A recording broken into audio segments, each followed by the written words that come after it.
there's a nice way of diverting. Let's turn the crowd upside down if I ever saw it.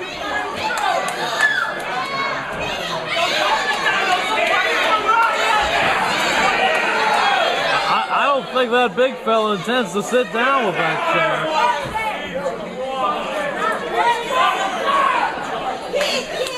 Oh my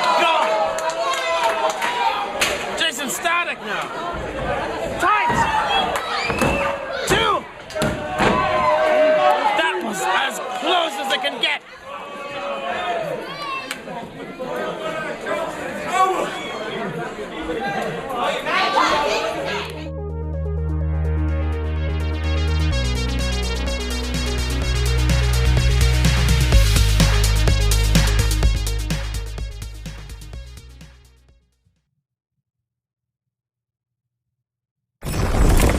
Sit back, relax, and enjoy as Tony gives you news and reviews from AEW. Welcome to the party! Oh my God! Those are coming, Sammy!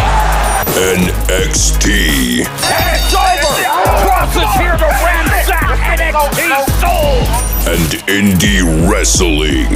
It's Wednesday night, Dynamite.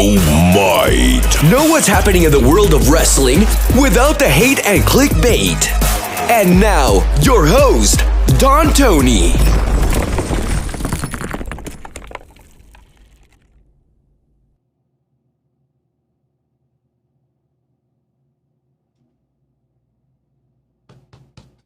Good evening, everybody. Oh boy, you got to bear with me a little bit tonight. I had a horrible migraine headache around 6 o'clock. Tunnel vision, had to turn the lights off, literally drank like 3 of these bubblies already. Took a couple of aspirins. So hopefully we'll have fun tonight. I think we will. We always do. So how's everybody doing tonight? No wrestling tonight. AEW returns next Wednesday. And as I said before, once AEW goes back to Wednesday night, the ratings will jump right back as well. 800,000, 900,000, somewhere around that range is pretty much what they should be. You know, obviously the viewing habits and the mediums that you can watch wrestling is a lot more than what it was 20 years ago. But as I brought up before, you know, being a diehard ECW fan, I remember when ECW debuted on TNN, we got pop. They averaged about 1.1 million viewers. I don't remember anybody back then like, oh, that's an embarrassment, that sucks, that's this, that's that. I mean, we were concerned right away when TNN was promoting like Starsky and Hutch and I think a Roller Jam and so Rollerball, whatever it was. I don't remember. You know, and they would never plug ECW. And I actually started watching that channel and checking out other shows because ECW, and I never saw really ever an ECW commercial. That's when you realize that the network was not content about the 1.1 million. Us wrestling fans, we were fine with it. But, you know, it's just, like I said, you know, people out there. You know what's funny? You got a whole group of people out there that say, oh, the ratings don't matter. Why do you got to focus on the ratings? The ratings don't matter. And then as soon as AEW comes in with 565 or 465 on a Friday night, they're like,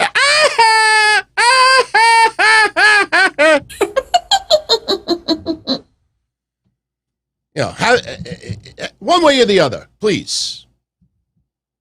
They're like bisexual when it comes to the ratings. I don't care about the ratings. The ratings. Pick one side and stick with it, please. So we'll be back to the average ratings of what they were before. And for a promotion that's only been around for about 2 years, with 17 months of COVID mixed in, I think AEW is doing a very good job. It has a lot of flaws, no question. But you know what? Look at wrestlers that come up.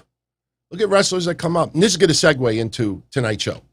And I didn't plan this, but as I'm talking, I'm thinking to myself, okay, I just figured out a nice segue. You look at wrestlers who came up, Hall of Famers. You look at The Rock, Rocky Maivia, the Blue Chipper. You look at Mick Foley, Steve Austin. You go down the line. Bret Hart, when he kind of had man boobs in the mid-'80s. You look at all the wrestlers. Some of them couldn't talk for a lick. And as time went by, they would tweak, they would change. Yes, with the help of promoters and writers and agents and producers. But they would put it all together. What's so different about a promotion? What's so different? Trial and error. Trial and error.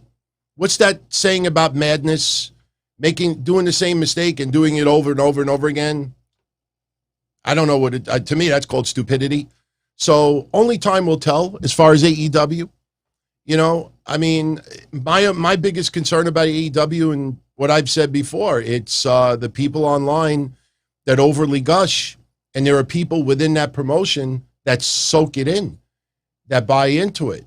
And you need some people that are just go against the grain. Dixie Carter had that huge problem. There was nobody that could be that constructive catalyst, you know? So that's my biggest concern about AEW. When people say to me, what's your biggest concern? Is it the women's division? Is it the how the big men are treated?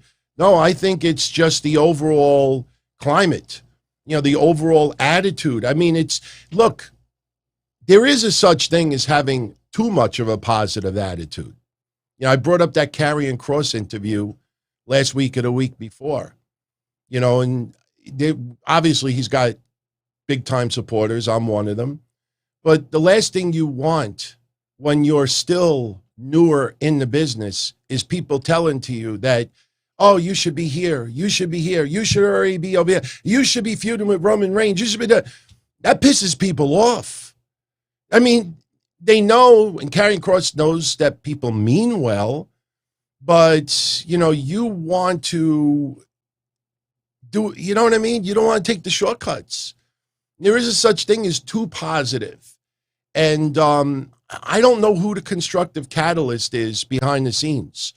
You know, if you notice, I mean, obviously nobody would ever admit it, but if you notice, Jericho, when AEW first got on the air and Jericho was doing his podcast, Jericho was very outspoken, saying like a lot of them don't know the red, you know, camera, the hard camera. They don't see the red light. You know, the referees are there for a reason and people are doing this. And he would, you know, criticize a few people. A lot of that has gone away, you know, and, you know, it's who is the person to really challenge? You know, if you do it online, you're meted with, you know, people just like turning a blind eye, not paying attention, because the number one thing is acknowledge me, you know? I mean, if you want to compare it to politics, yesterday we figured out pretty much who is going to be the Democratic and Republican nominee for our mayor here in New York. Andrew Yang got his ass kicked. Now, I like Andrew Yang. I've said it before. I like the guy. The guy means well, but he means well in 320 characters. I told you all last year that you're going to go through 2021. You're going to get to the end of the year.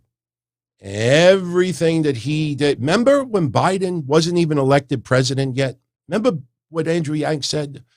I'm in the ear of them. And if Biden is elected president and I am the secretary of whatever, blah, blah, blah, blah, blah, and I'm going to challenge Vince and the independent contractors and I'm going to do this and that. And notice how Biden never hired Andrew Yang. Zelina Vega gets released.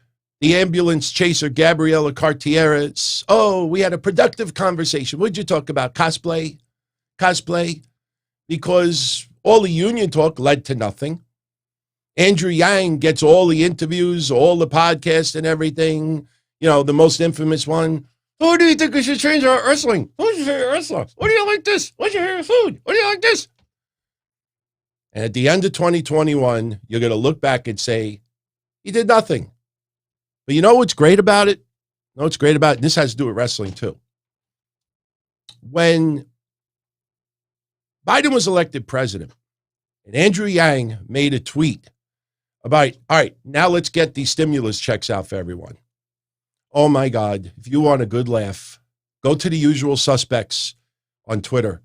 Do an advanced Twitter search, because not at all of them are that astute to delete their prior comments. Just type in Andrew Yang on their accounts, and you look 6, 7, 8 months ago, 9 months ago, and praising the shit out of Andrew Yang with the unions and challenge events. They all loved Andrew Yang.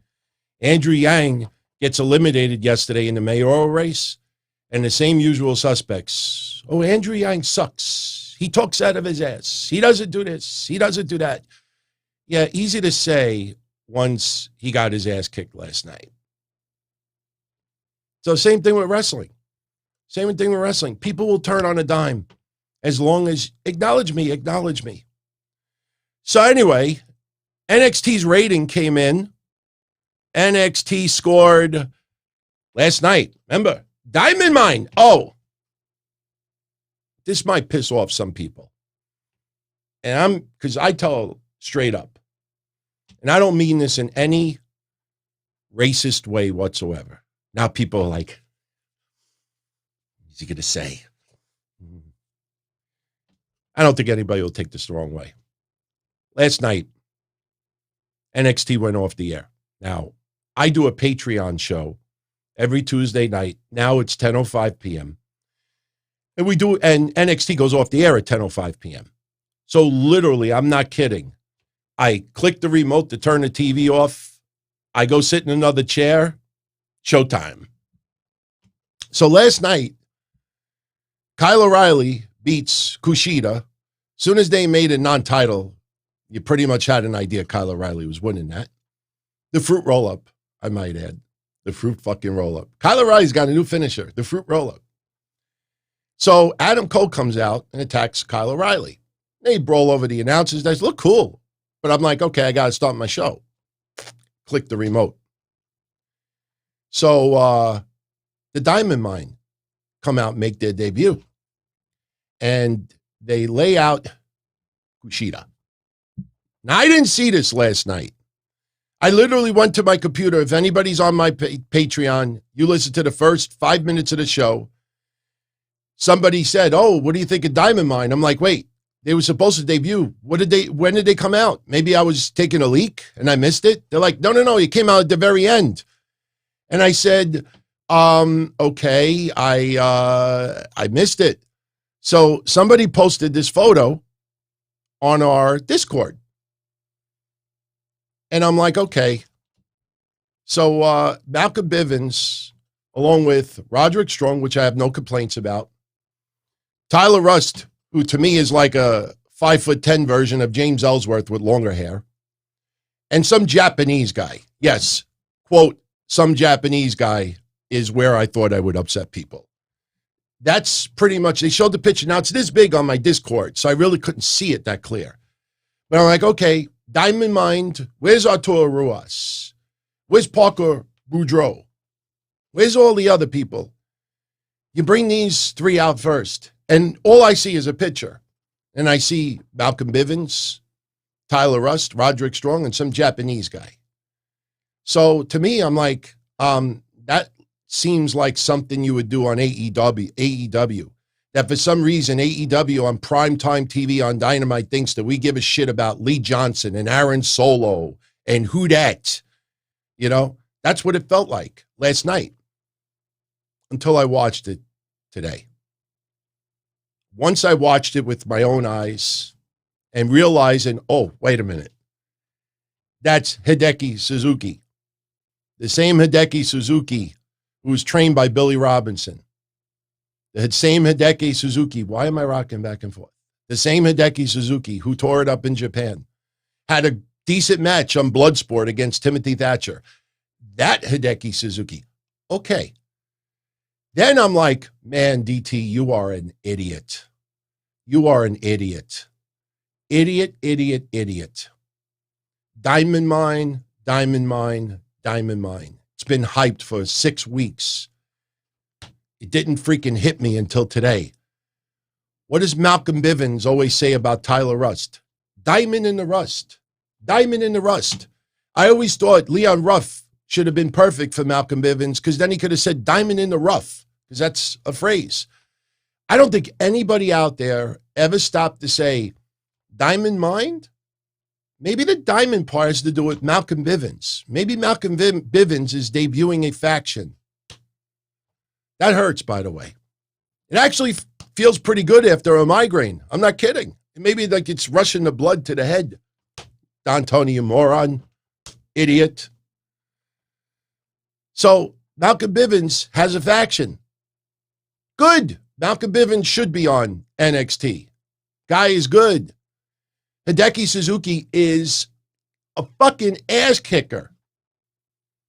So last night, looking at a tiny little picture on Discord, I'm like, okay, some Japanese guy. Now, nobody yesterday really knew pretty much what was going on either, in defense of them as well. But I tell you, I have an open mind with this, an open diamond mind with this. I don't think that's it, though. You know, they showed that teaser last week, and Arturo Ruas was shown for a split second. So I think you will have more members. If Roderick Strong is the leader, I'm buying it.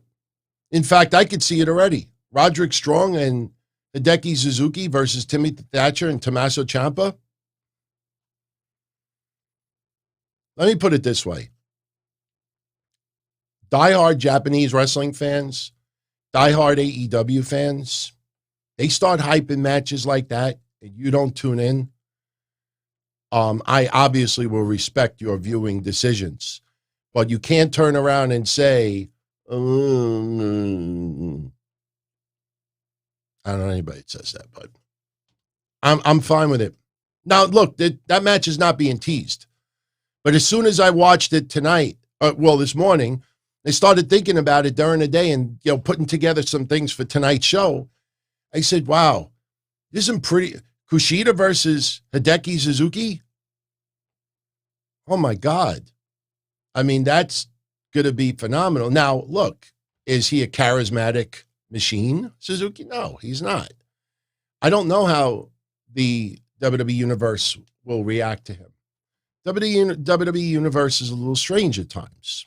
All wrestling universes are strange at times. But I'm really looking forward to this. Somebody asked, what kind of shirt am I wearing? This is Mick Foley.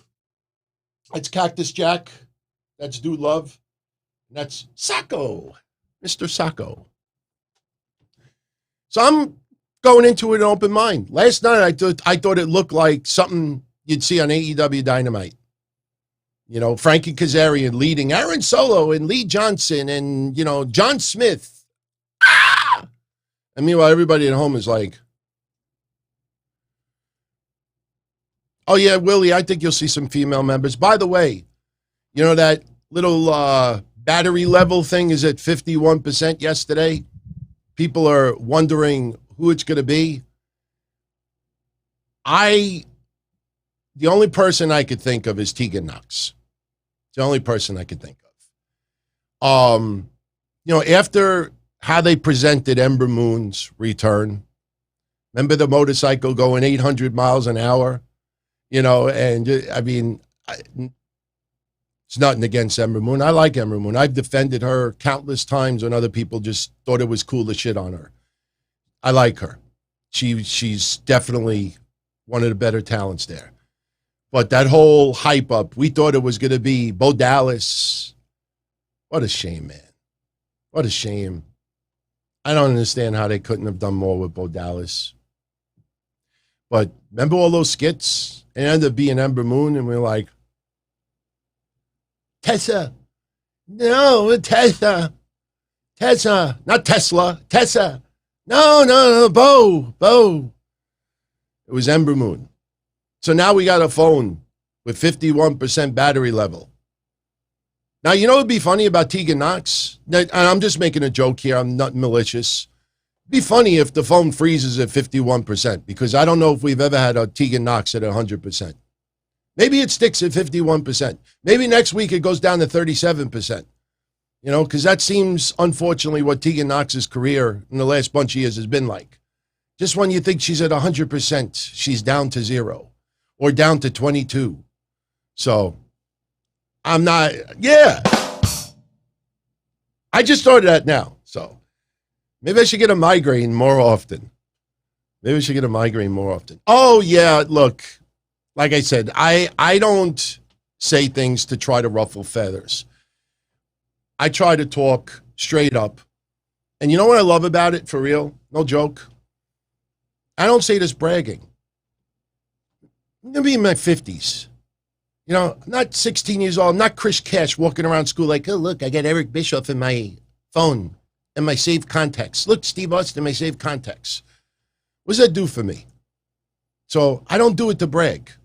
All right. But there's a lot of wrestlers that wrestle in various organizations over the years I became friendly with and exchange DMs and have some private convo. And I don't mention anything publicly unless someone says it's okay. And most of the time, I keep it private. And that's why people sometimes will tell me behind the scenes the truth about certain things, because they know that I search for the truth, not for hits.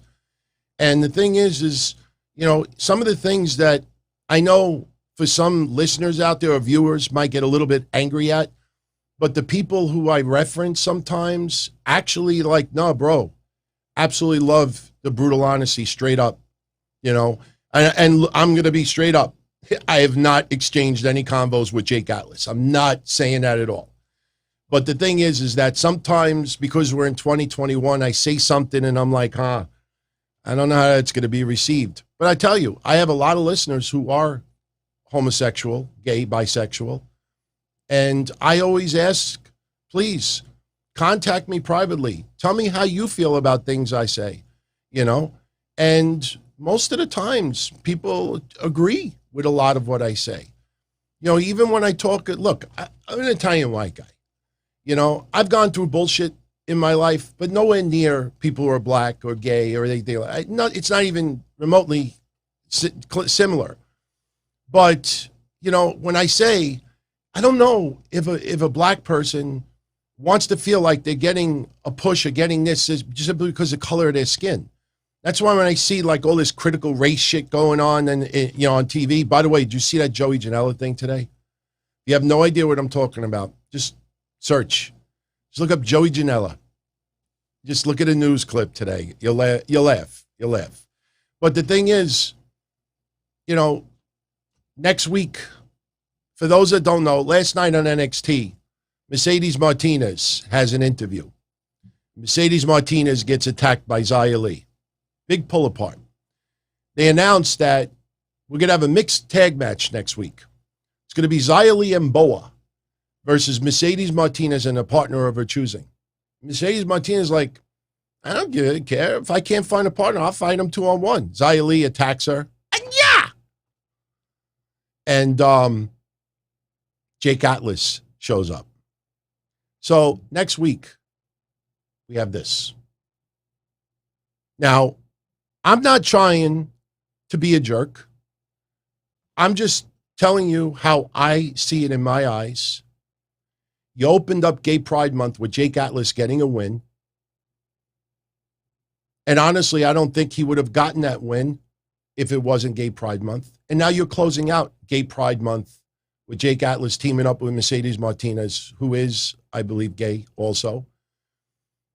And I'm like, you know, I have no problem.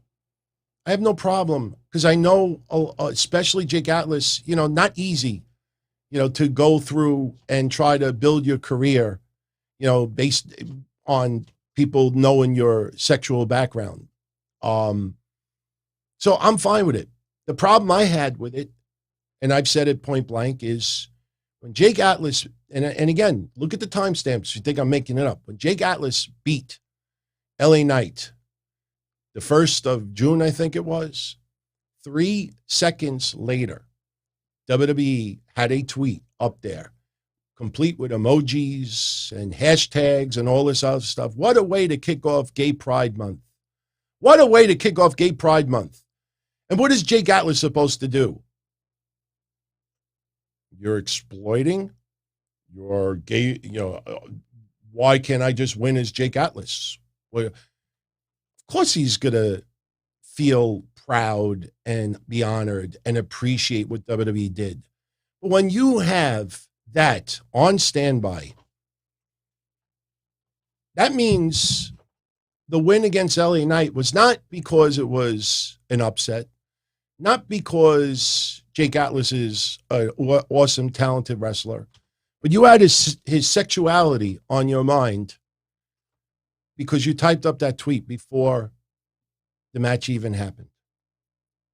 And now you're closing out Gay Pride Month with Jake Atlas and Mercedes Martinez together. I will bet you, I don't even know what I could bet. I see it in my eyes next week. Jake Atlas pins Boa.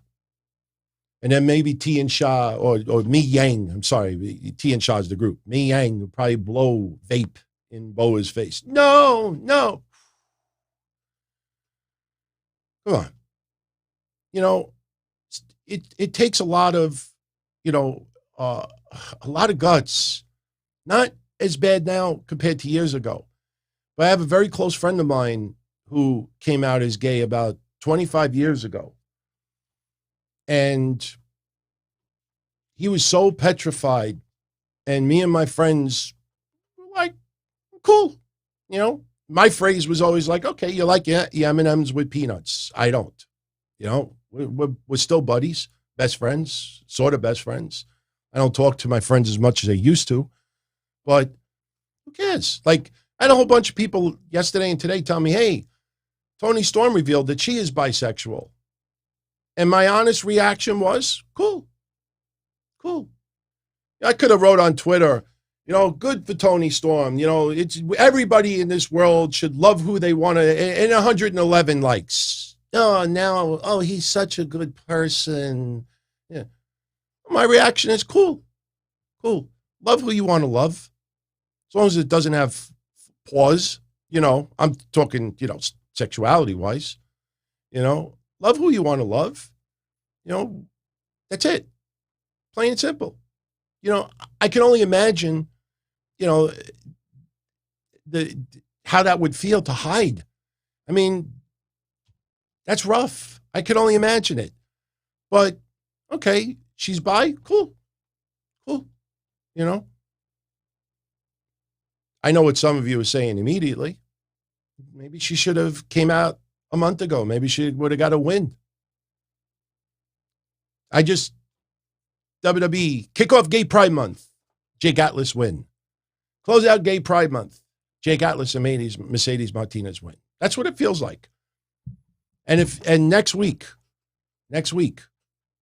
just keep Twitter on standby.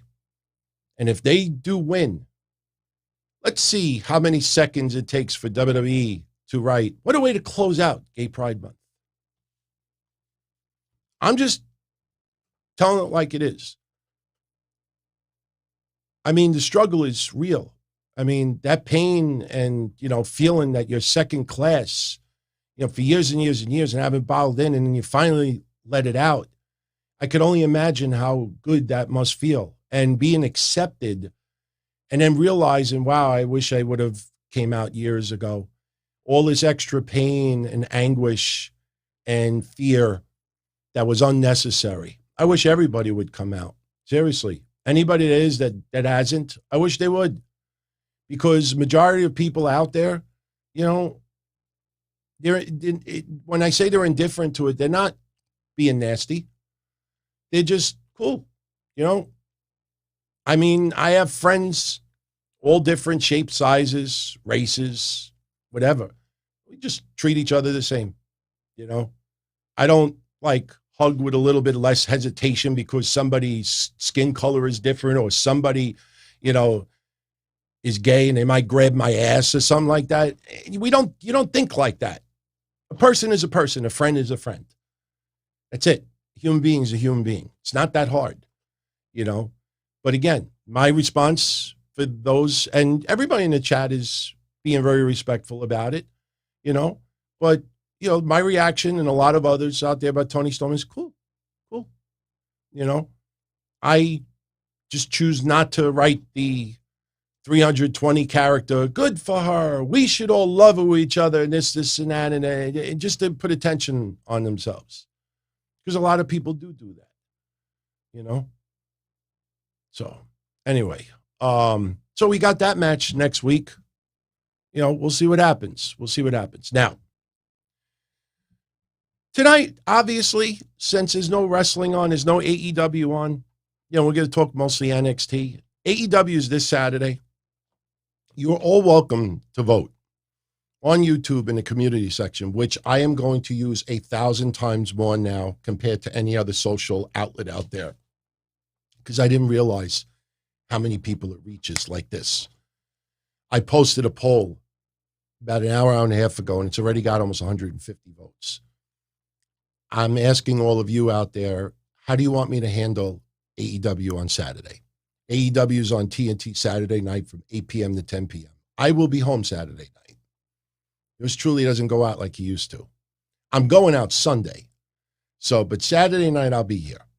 So go on YouTube and go to the community section and just vote. The two choices are, I do a live watch along from 8 to 10 p.m. And since I'm doing a show Friday night, we don't have to talk about SmackDown. We just do watch along, focus completely on Dynamite, and we do that from 8 to 10.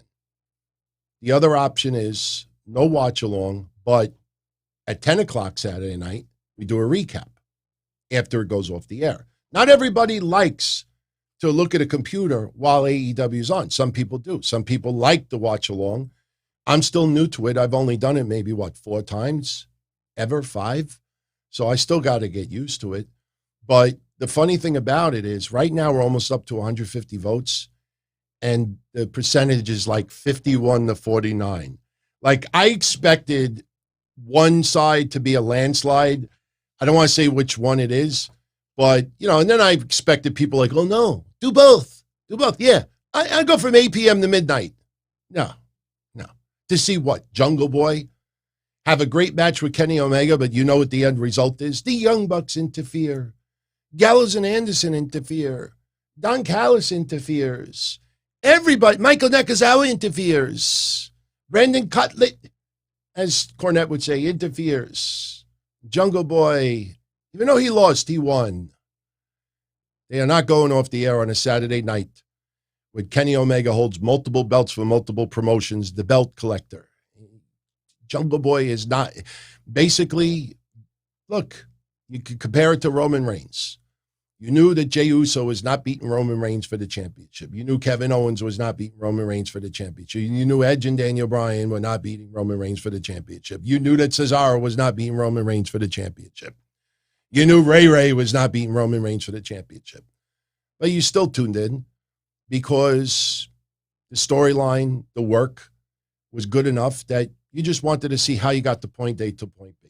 So that's how you treat Jungle Boy versus Kenny Omega Saturday night. You know what the outcome is. It's just, I'm a little bit tired. And it's funny because, I'm starting to warm up on Cornette again. And there was many years that I just couldn't listen to him. I defended him when he got let go from NWA. I defended him because I heard that remark about Ethiopia like 6, 7 different times. I played like 5 clips from 5 different wrestling shows when he said that. I knew he wasn't trying to be racist or mean, and he doesn't have the racist in his heart. It was just a perception that at that time in the 80s, when you had starvation, and Trevor Murdoch is such a tough son of a bitch, he would drive around. It's almost like if you wanted to be better about it in 2021, he could have said, Trevor Murdoch is such a tough son of a bitch, he could drive around the desert with a gallon of water on his back.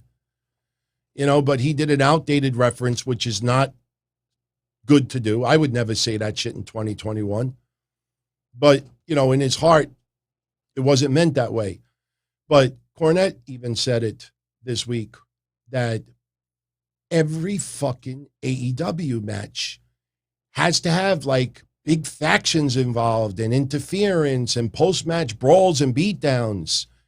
I mean, I loved ECW back in the day, and some of what I see on AEW has an ECW feel to it. But I'm getting a little tired to see like this.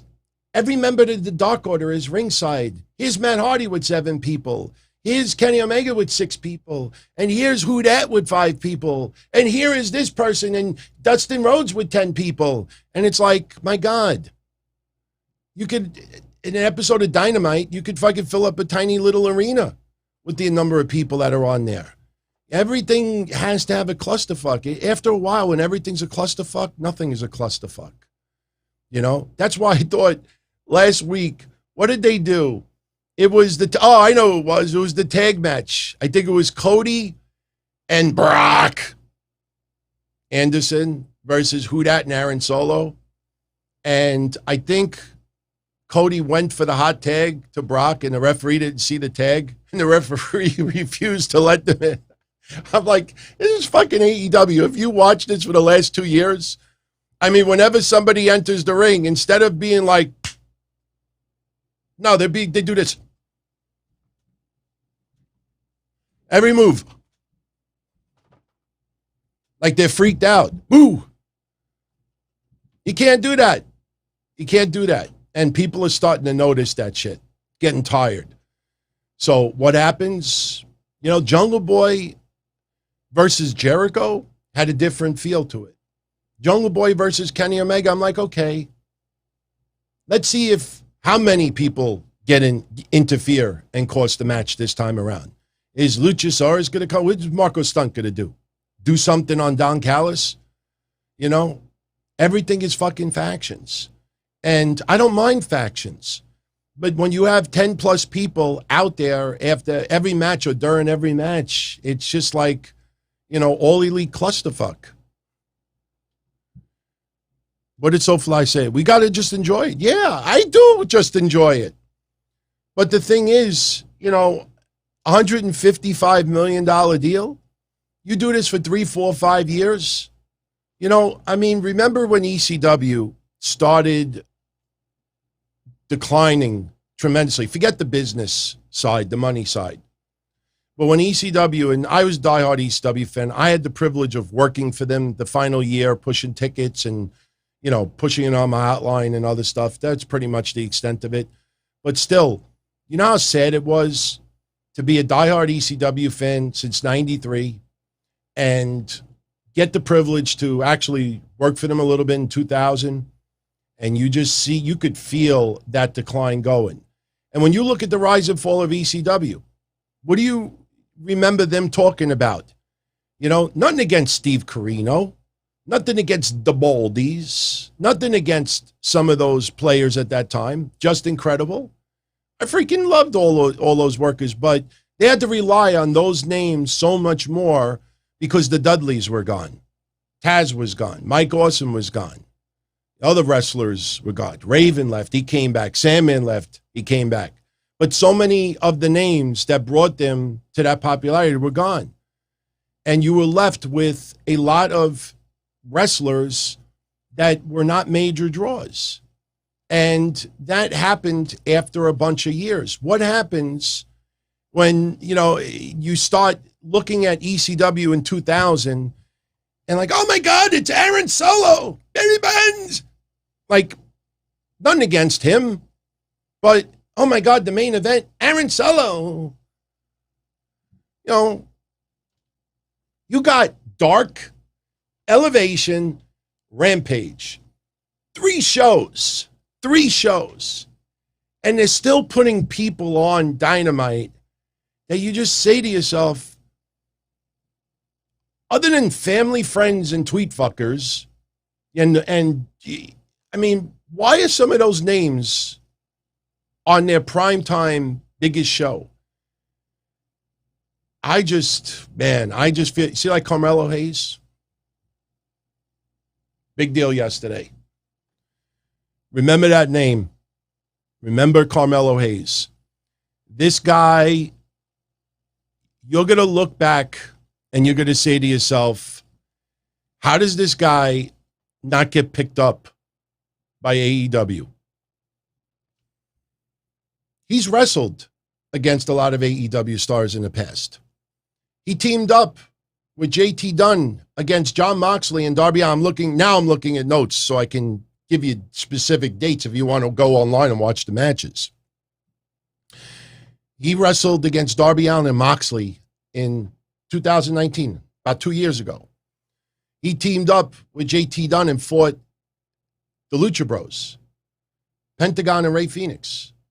This guy is good to put it all together. And yesterday they did the John Cena moment. Adam Cole comes out there, cuts a promo, and he's interrupted by Carmelo Hayes. His former name was Christian Casanova. I believe he's about 31 years old, and he's been wrestling now for about 7 years. And, you know, he did the whole ruthless aggression thing and punched Adam Cole, had an excellent match yesterday. He's the same one that took on Kushida not too long ago. This guy, keep him on the radar. I wouldn't be surprised if he gets brought up to the main roster and they tweak his name a little bit. This guy has got, yes, Lion, charisma, confidence, and awesome on the mic. That, in the world of sports entertainment, that is a must. And if you don't talk, you better have a Paul Heyman-esque quality person by your side. This guy has got the look, obviously. The guy could cut a promo. He doesn't have gas station arms. He kicks ass in the ring. That guy, pay attention to. That is truly going to be a diamond in the rough. Monitor that guy. You might remember a year and a half ago, remember who we were focusing on? Raquel Gonzalez. We were focusing on some others back then. That guy is going to be a major, major star. Unless he fucks up or injury, you know, but phenomenal. But you look at some of the people that WWE brings into NXT and you say to yourself, wow, pretty surprised that AEW had the opportunity to snatch this guy up a year and a half, 2 years ago and didn't. And you might remember last week. Remember last week, the conversation I had with all of you? I don't remember which show it was, but I said that it's interesting if you actually like dissect even some of the wrestlers on Dark. Yes, you get some people that come in and make one or two appearances, but they're usually just like treated as red meat to the people who they're focusing on in AEW. And it almost feels like, oh, I know what it was. Was it Monday? 6 Degrees. Remember we were talking about 6 Degrees of Kevin Bacon? And it's almost like 6 Degrees of who that Dustin or Cody school. Like everybody that's on Dark, soon to be Rampage, Elevation. Like if you look at a majority of the people who are at ringside cheering, pretending to be fans almost every week, you could almost play 6 Degrees of Kevin Bacon, that they all somehow in 6 Degrees end up back as something with the wrestling school. And as more and more time goes by, you know, you look at AEW with their women's division, they are working on building slowly some of the women that are going to be stars of tomorrow. Penelope Ford is going to get better. Julia Hart's going to get better. There's a bunch of them. I like Layla Hirsch, you know, but if you look at it, other than a core group, you see people online. Let me put it this way. If Mickie James, it's going to be really interesting to see what Billy Corgan does with this women's pay-per-view with NWA, because if they actually sign some of the women to deals that are stepping up and saying, hey, look at me, I'd love to be a part of this. Then you're going to start seeing some women out there that are incredible in the ring that you have never heard of before. They have maybe 800 followers on social media. And then you realize like a lot of these same women send tapes or whatever, digital files of their work to AEW. Never get a call. Or they get a dark match and they get squashed by Nyla Rose or someone else. And that's it. You don't hear from them again. No, Mike, you can't use Chelsea Green as an example because everybody knows who Chelsea Green is. I'm talking about Chelsea Piers, you know, or Lisa Green, like people that nobody knows about. And then you see, like I said, you look at, at Christian Casanova, and you look at some others, and then they get brought in, and you see like, oh, signed to NXT Developmental or Performance Center. And like, wait a minute. You're like, you remember when we used to have that conversation? Impact Wrestling. Remember back in the day with Impact Wrestling? WWE was bringing in, putting all these younger people in the Performance Center and, some of their developmental. And we're saying like, wait, how come Impact didn't realize this person? And you remember what they were doing? Impact Wrestling would have like a seminar and like, all right, everybody, you could be part of the seminar and we're going to look at, what you got and everything. And hey, you might become, and then they did this, that rough check challenge or whatever it was. And they never really scouted a lot of people. They would scout. Of course, guest person is going to scout. He's going to, if you have an opportunity, you want to try out, you're going to, and it was just about grabbing money. Shout out to Guardian of Chaos. He knows the deal. Gut check. Yeah, gut check challenge. Chaos knows the deal. So, I think AEW, when they show those dark matches, you see people coming in for one-time deal, sometimes two. And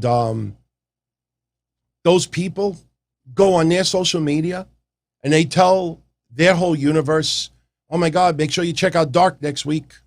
I'm going to be there.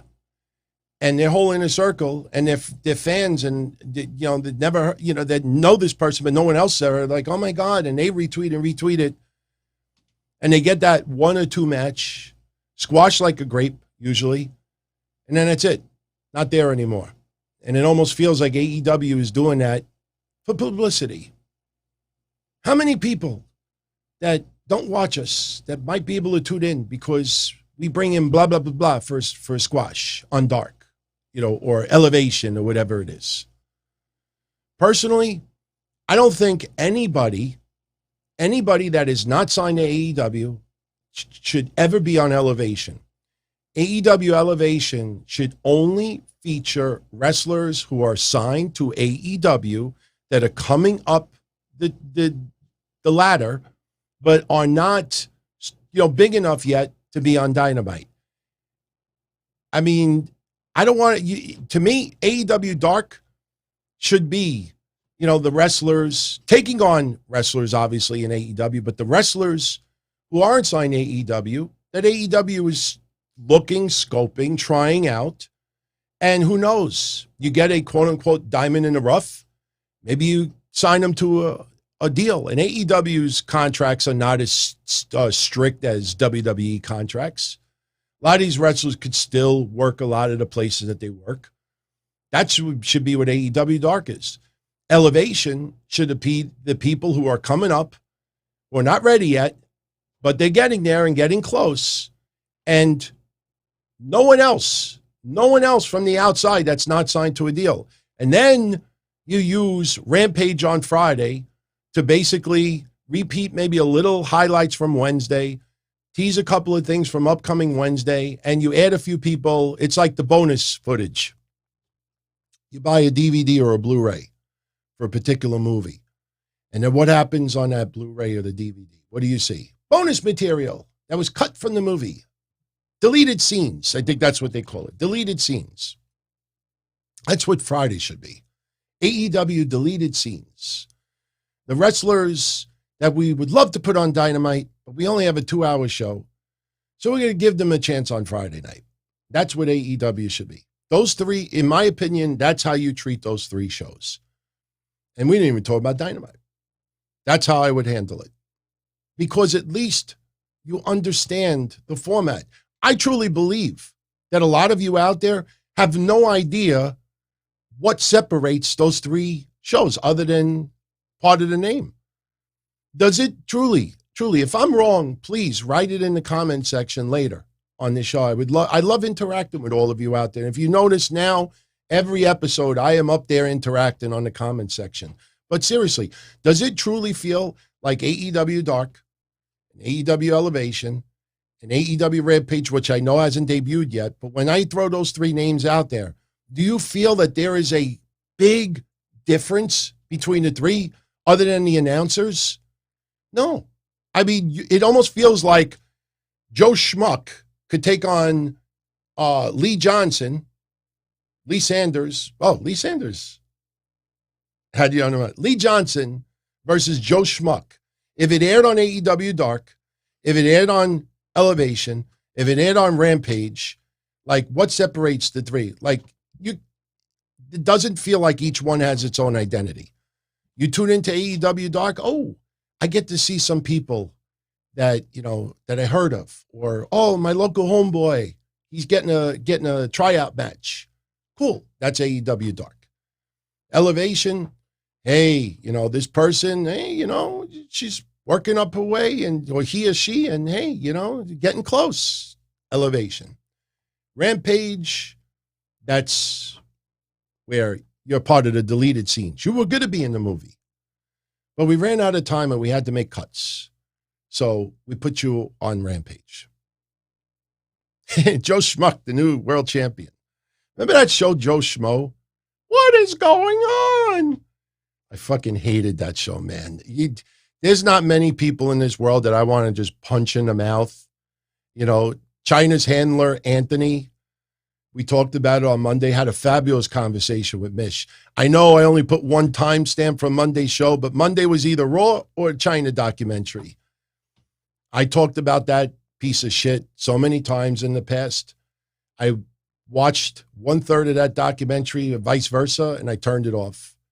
I'm like, man, I would obviously not ruin my life, for any piece of shit. Nobody's worth going to jail over.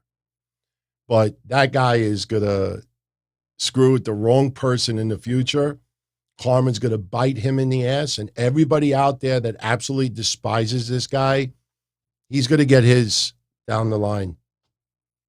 Yeah, there was a season 3 of Joe Schmo, but Joe Schmo was one of those guys, seriously. You know what I would have loved? Seriously. We got to try to hunt him down. I think he's now just like married, and he just wants a private life. I want to see Joe Schmo versus Nick Gage or Minoru Suzuki. Seriously. I want Minoru Suzuki to just give him one of those chops, or better yet, have Nick Gage bash a light tube over his head, and he just looks at the camera and he's bleeding and all the dust from the light tube, and he just looks at the camera and goes, what is going on? Oh, my God. Book it. Seriously. We should do a GoFundMe. Raise enough money to convince Joe Schmo to take on Nick Gage. Oh, that would be awesome, man. Book it. Nick Gage versus Joe Schmo. Fantasy match. I used to rip Nick Gage to pieces. When he got arrested for the bank robbery stuff, I said so much derogatory stuff about that guy. And slowly when he got out of jail, slowly you would hear things that, no. I mean, that's why, like I say, I talked about this on Monday about China. Addiction is a disease. It's a sickness. It's an illness. It takes over your body chemically. And, people on social media where they think, their shit doesn't stick, that doesn't sound right. But yet they're too embarrassed to show you themselves. No, she fucked up. Of course she fucked up. But when you're chemically dependent on drugs, you're desperate. You do anything. And you learn more and more about Nick Gage and his problems, and you realize that was his desperation. It doesn't make it better, but you see him, rebounding from it. And you can't help but admire that. Unless you do something tremendously heinous, murder, child abuse, rape, things like that, I don't think you deserve a second chance. But, for other things, especially when you have a major sickness, illness, and addiction, when you see someone really come back from that, alcoholism as well, you got to admire that. So seriously, man. Oh, that's right. AS7607, happy birthday. My sister from another mister. I got a couple of sisters from another misters here. No. AS, if you allow me to, like send you something as a birthday gift, give me like a P.O. Box shipping address or something. I'd like to send you something for your birthday. Happy birthday. She turned 39. She went through a lot of issues this year. That the worst, seriously, it was a couple of months ago. Hey, shout out to Mish and Don Tony, checking out your show live. And, I just needed to feel a little better because I'm sitting in a waiting room right now. I think I got COVID. And it ended up she had COVID and had a really bad bout of it. Then she had some issues with family getting sick. And then I admire that, man. And that's not just somebody tweeting that, because that there's people on Twitter that, will tweet things like that just to, thinking about you. No, she really went through that. So happy birthday. I'm not trying to say this to be like flirty or anything. I say it, in my neighborhood too. Happy birthday, sweetheart. So much love. I will get into super chats in a moment too. And I kind of feel bad sometimes when people super chat. By the way, I know somebody mentioned something about AEW in August here in Queens, New York. I brought it up a week ago. I don't want to bring it up every single week. When we get like a week or two before, trust me, the anticipation will be there. But again, we're all going to hang out. And the tickets go on sale, I think, July 16th. I reached out to someone who is going to try to find out if I could get some type of a discount if I buy a block of 200 tickets. I don't know if I'll get a response. I honestly don't know, like, how I'm perceived. You know what I mean? Like, this is no joke. A lot of people tuning in live know this. And believe me, 15 years ago, I took it as a badge of honor. If that happened to me now, I would take it as an embarrassment. 15 years ago, TNA had a list. I don't remember who the other podcaster was. Mish, I think this was right before Mish started podcasting, because I think Mish became on that list too. But 15 years ago, TNA, NWA TNA, or TNA, they had two podcasts that they told all of their staff, under no circumstances do you ever go on either of these two. And my show was one of the two. Because we had Mr. Mystery at the time. Never reveal who he is, but oh boy. If I shared the story about Mr. Mystery, anybody remembers those episodes, that was amazing. We were breaking so much major TNA news. The best was Hall Nash and Sean Waltman. Like, they get their debut next week on TNA. And none of the websites would cover it because they can't stand me. And then sure enough, a week later, they showed up. But I was one of the two shows. I was blacklisted from TNA. And the sad thing about it was, I don't do interviews. There's a podcast out there right now that does really, really good in New York. I don't want to mention who they are. But I remember the guy saying about maybe a year ago, like, I don't like Don Tony. Everything's about him. He's always talking about him. I'm like, yeah, I haven't done, other than the Conan stuff, I haven't done interview ever, since 1997 doing this stuff. When people tune in and it says the Don Tony Show, that's what they're getting. When it's Monday, that's what they're getting. Tonight, that's what they're getting. I don't advertise guests. So what you see is what you get. So the thing is with AEW is I've asked a few people, like, I've made some jokes that definitely were not well received. But, I've apologized for certain things. And as the years go by, I grow and I learn and I try to evolve a little bit. Some people can't stand that. But, as you get older, you mature a little bit and you change. That's me, straight up. Even with the political stuff, did I ever think that I would actually understand, like, why you take a knee during a game and this and that? Like, I'm not talking about touchdown, take a knee. I've changed over the years. I used to love Trump. Not anymore. Still things that I know that he meant goodbye, but still, you just, as time goes by, you learn and you keep an open mind.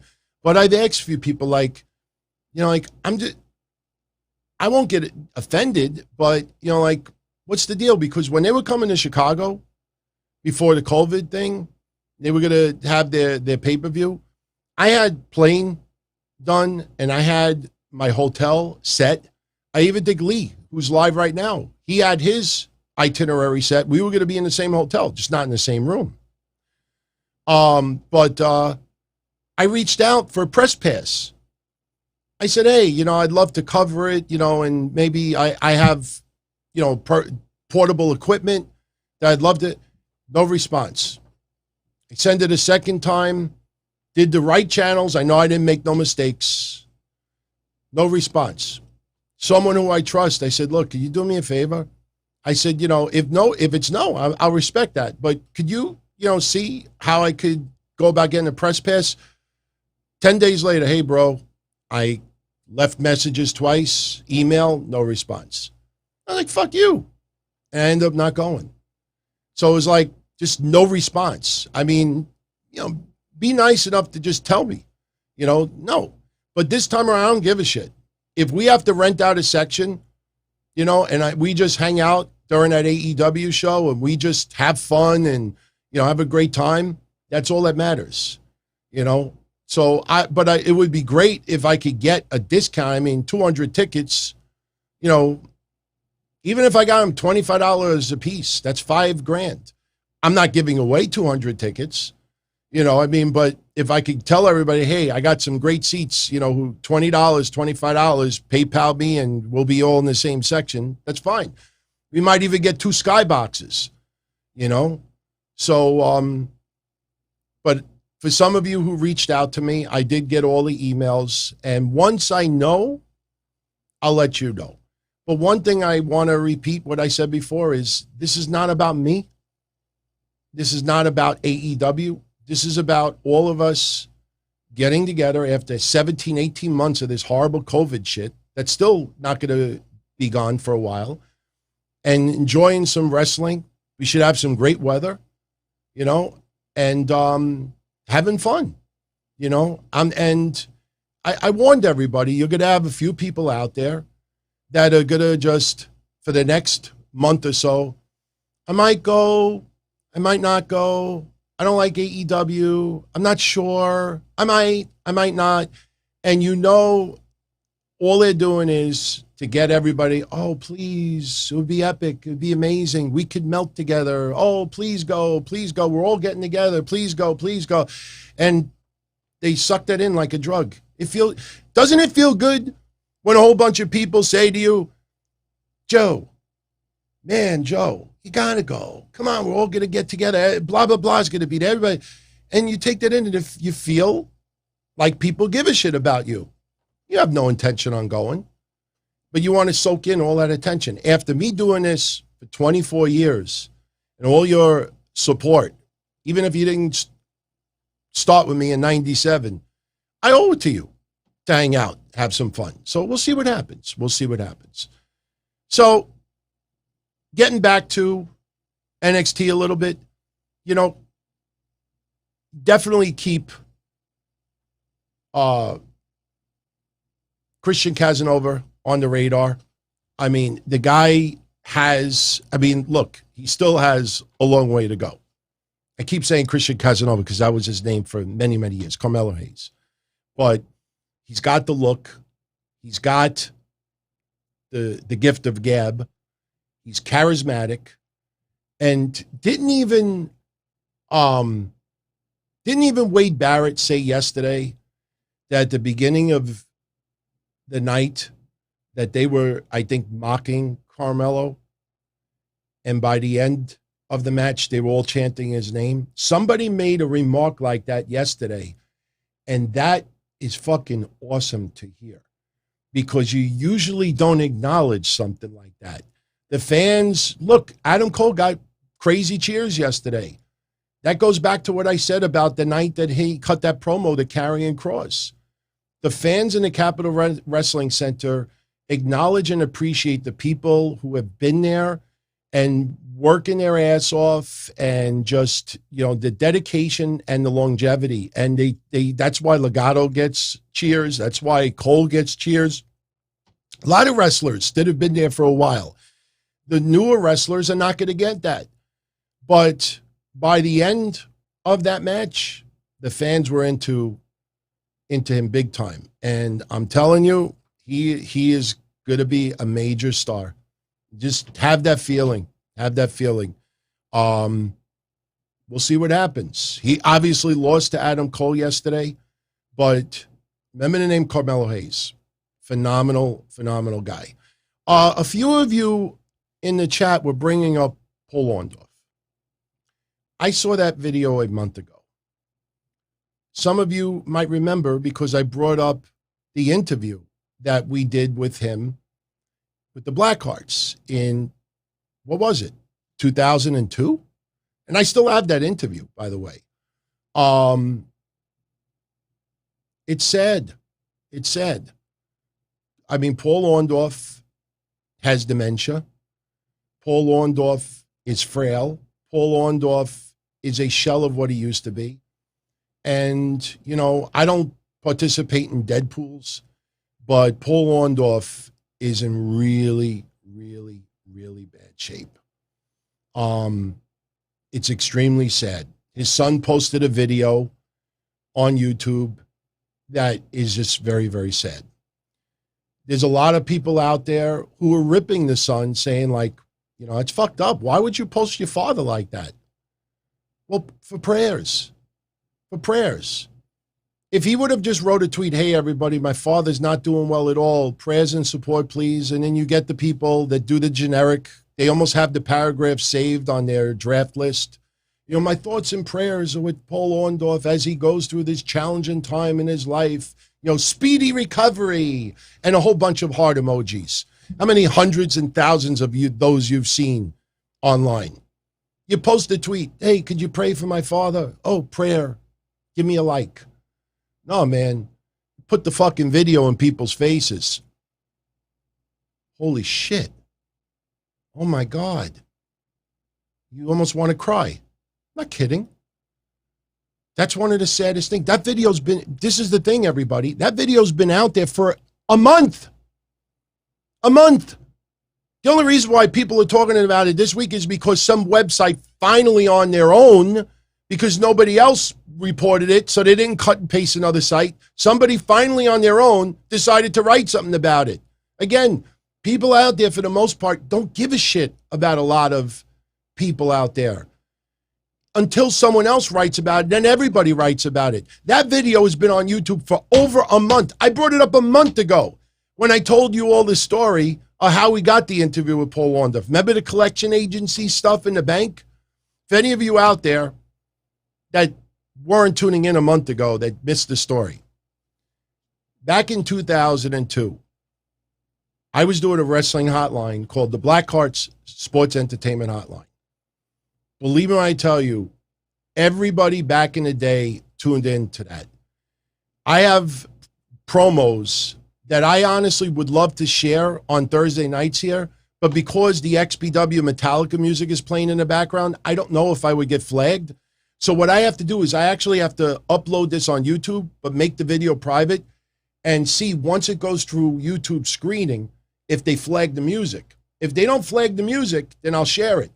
But Amazing Red, remember him, the SATs, Rob Van Dam.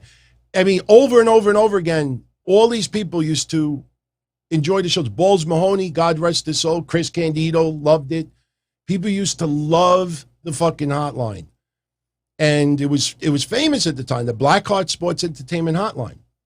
So at the time, one of the hosts, that it was myself, Matt Zombie, Brian Damage, and Timmy Arson, God rest his soul, who you knew as the ECW Zombie. We were the four guys doing the hotline. We have Blackheart shirts. We had wrestlers wrestling, coming out, wearing our shirts. I have video of it. I mean, and this is 19 years ago. So at the time, Brian Damage is working for a collection agency, or he's working for the bank in the collections division. Oh, no. Cell phone, I think it was. I think it was cell phone, the collections division for the cell phone. And I worked in collections back in the 90s. And back then, because we could get away with it, we would type in like famous people, baseball players and stuff. We would look at their credit reports and see what they owned and see where they lived and see their phone number and stuff like that. I pulled up a lot of famous people at that time, people that I, Mets players I enjoyed. You're talking, 25 years ago. So anyway, Brian Damage, his job is to call people up, hey, we got to turn your phone off. You don't pay your bill, or you're late on this, you're late on that, and you're late on this.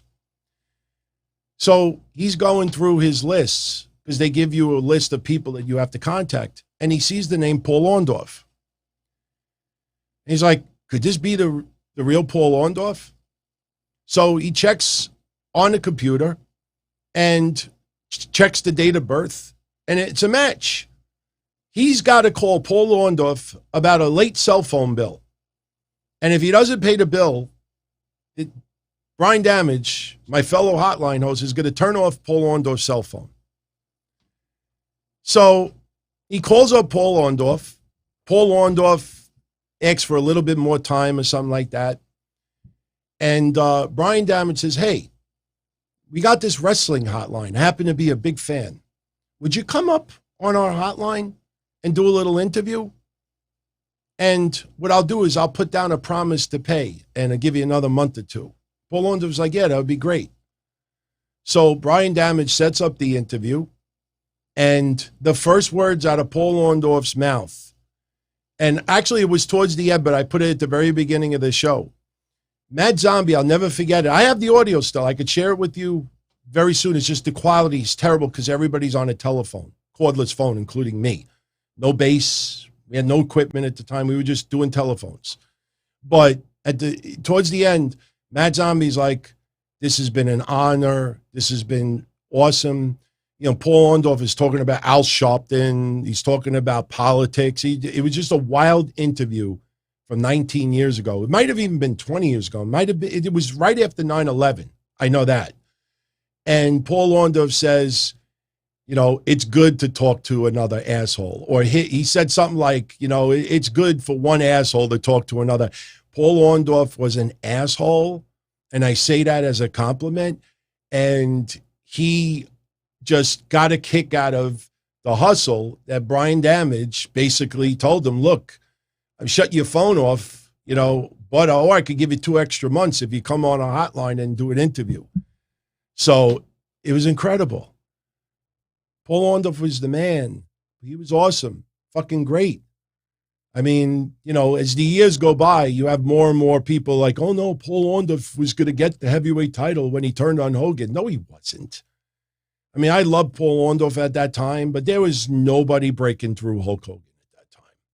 Nobody. There was never any buzz. That's why, like I say, as the years go by, nothing against Owen Hart, nothing against Brian Pillman. I cried when they both died, and they're 2 of my favorites. Not my top 10, but 2 of my favorites. But as the years go by, their legacy gets even bigger. And then you have people saying like, oh, if Owen died, he was going to be WWF champion. No, he wasn't. Oh, Brian Pillman, how many times, up until this Dark Side of the Ring stuff recently, how many times for the last 10 plus years did you hear people say, if Brian Pillman didn't die, he was destined to be WWF champion. He was supposed to be WWF. No, he wasn't. Guy was a shell of what he was because of the car accident. But as the years go by, people like, oh, he was going to be the... No, he wasn't. Yes, Benjamin, I still had that interview saved. And if you go on Wayback Machine, you probably could pull it up right now. If you go on Wayback Machine, you type in wrestling-news.com. Go back to 2002. If any of you out there want have some fun later, there's a website called Wayback Machine. You could go on there, type in a website, and you could see what they looked like 10 years, 15 years, 20 years ago. If you go back to around 2002 or 2003, you probably go like summer of 2003, because I left that shit on the website for years. If you go around the summer of 2003, type in wrestling-news.com. I also have wrestleguide.com, but I think I had already gotten rid of it. But you go on the page, you'll see interviews. Click on there. In fact, I know when it was. It was definitely 2002, because he was right smack in the middle of all the interviews I did with XPW people, because I worked for XPW for a little while. It was 2000. Go to the winter of 2002. Just go on the website and click the link interviews. The links still work. A lot of people don't know that. I still have the server from 20 years ago. It's still active. I pay every year to keep the server alive. So if you go on Wayback Machine, you could check it out right now if you want. So, yeah, I was a Hogan fan too, but Paul Orndorff was badass, man. Going to the Garden. That guy used to get some nuclear heat with Roddy Piper. Then, you know, when he turned babyface, it felt a little strange. I mean, remember the segments in the gym? Remember what he was calling that woman fat? You fat pig? Could never do that in 2021. In fact, I wouldn't be surprised if Peacock, maybe not, but Paul Orndorff, man, when they first brought him in, he was doing the vignettes at the gym, and that one woman with the spandex, and she tried to touch him. Don't touch me, you fat pig! Oh my God. Guy was crazy, man. The interview is pretty wild, though. But my thoughts and prayers sincerely are with him. But, you know, like I said, that video's been out there for a month. You know, I understand why a lot of you out there were not made aware of it, because, you know, we don't seek out Paul Orndorff news in 2021. You know, it's just, like I say, it's such a shame that so many of these websites, it's follow the leader. It's follow the leader. Meltzer reports something, PW Insider, Torch, Bill Apter, Alvarez. I mean, and you got a lot of other people that hustle and play the game. They go on every week, they go on the trademark website and they look up World Wrestling Entertainment. Ooh, what's this dewdrop? What's this dewdrop? Then they'll go, oh, exclusive news, pay me money. You know, dewdrop. Where do you think they got that from? They went on the trademark site. You know, this report going, I know we kind of got off topic with the NXT, but we're having a great combo right now, and everybody in the chat has reacted to it. I watch, you know, when I see people with Z's or like, all right, move on, you know, then I get the feel that it's time to move on. But you see the report recently that Vince McMahon realizes that the product is stale. Our sources tell us that Vince McMahon acknowledges that the product is stale and he's got to make changes. That is like common sense 101. We're about to have live fans come back. Becky Lynch is about to come back. Edge is about to come back. They're trying to work out a deal with Brock Lesnar. You're going to have a whole bunch of swerves and changes and upgrades and roster call-ups and this and that. Everybody knows this. So when the product gets better in the next 5 months, they're going to say, see, we told you. Vince realized that the product was stale and look what he did about it. That's common sense. That's not connections or sources. Remember the whole Ticketmaster dumb shit that people were reporting? I came up here and I asked, plain and simple. Sometimes, and that was funny about Peacock on Sunday, when Hell in the Cell, the pre-show, from 7 to 7:13 p.m., the pre-show, every time you went on the screen, you saw a cat from Shrek, apparently. I don't watch Shrek. And everybody's flipping out. Peacock don't work. You see, we should have had the WWE Network. So what did I do? I contacted Peacock. I got done. There any technical issues here? Yes, we're fixing the problem. There's a problem with the feed with the WWE's building. There's the building itself. It should be up by 7:15.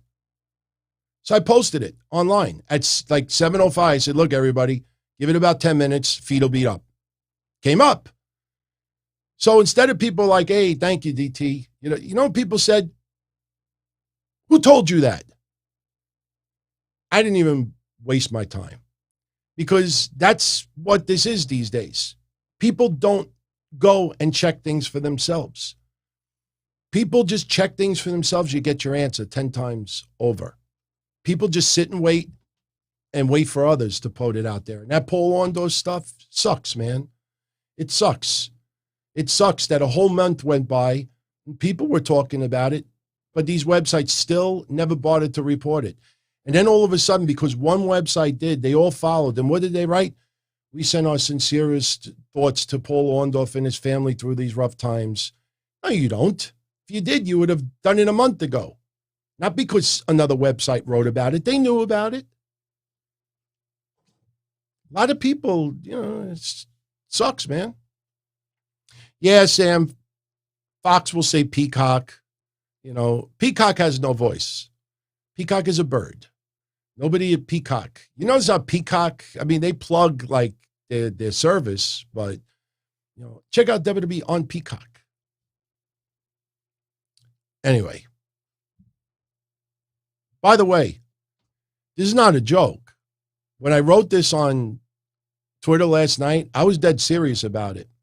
I'm surprised at how many people got a kick out of it. But I was like, no, this is dead serious. Yesterday, Karrion Kross announced that the first ever wrestling figure and the first ever autograph that he put on a wrestling figure, it is up for auction now on the WWE auction site.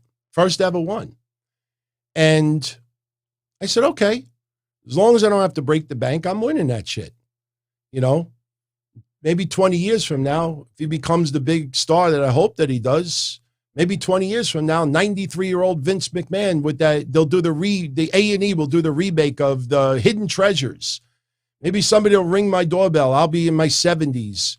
And they'll be like, hey, you have that first ever wrestling figure. Yeah. Oh, this is the New Jack one. I haven't put it back away. This is in mint condition. I have the entire set.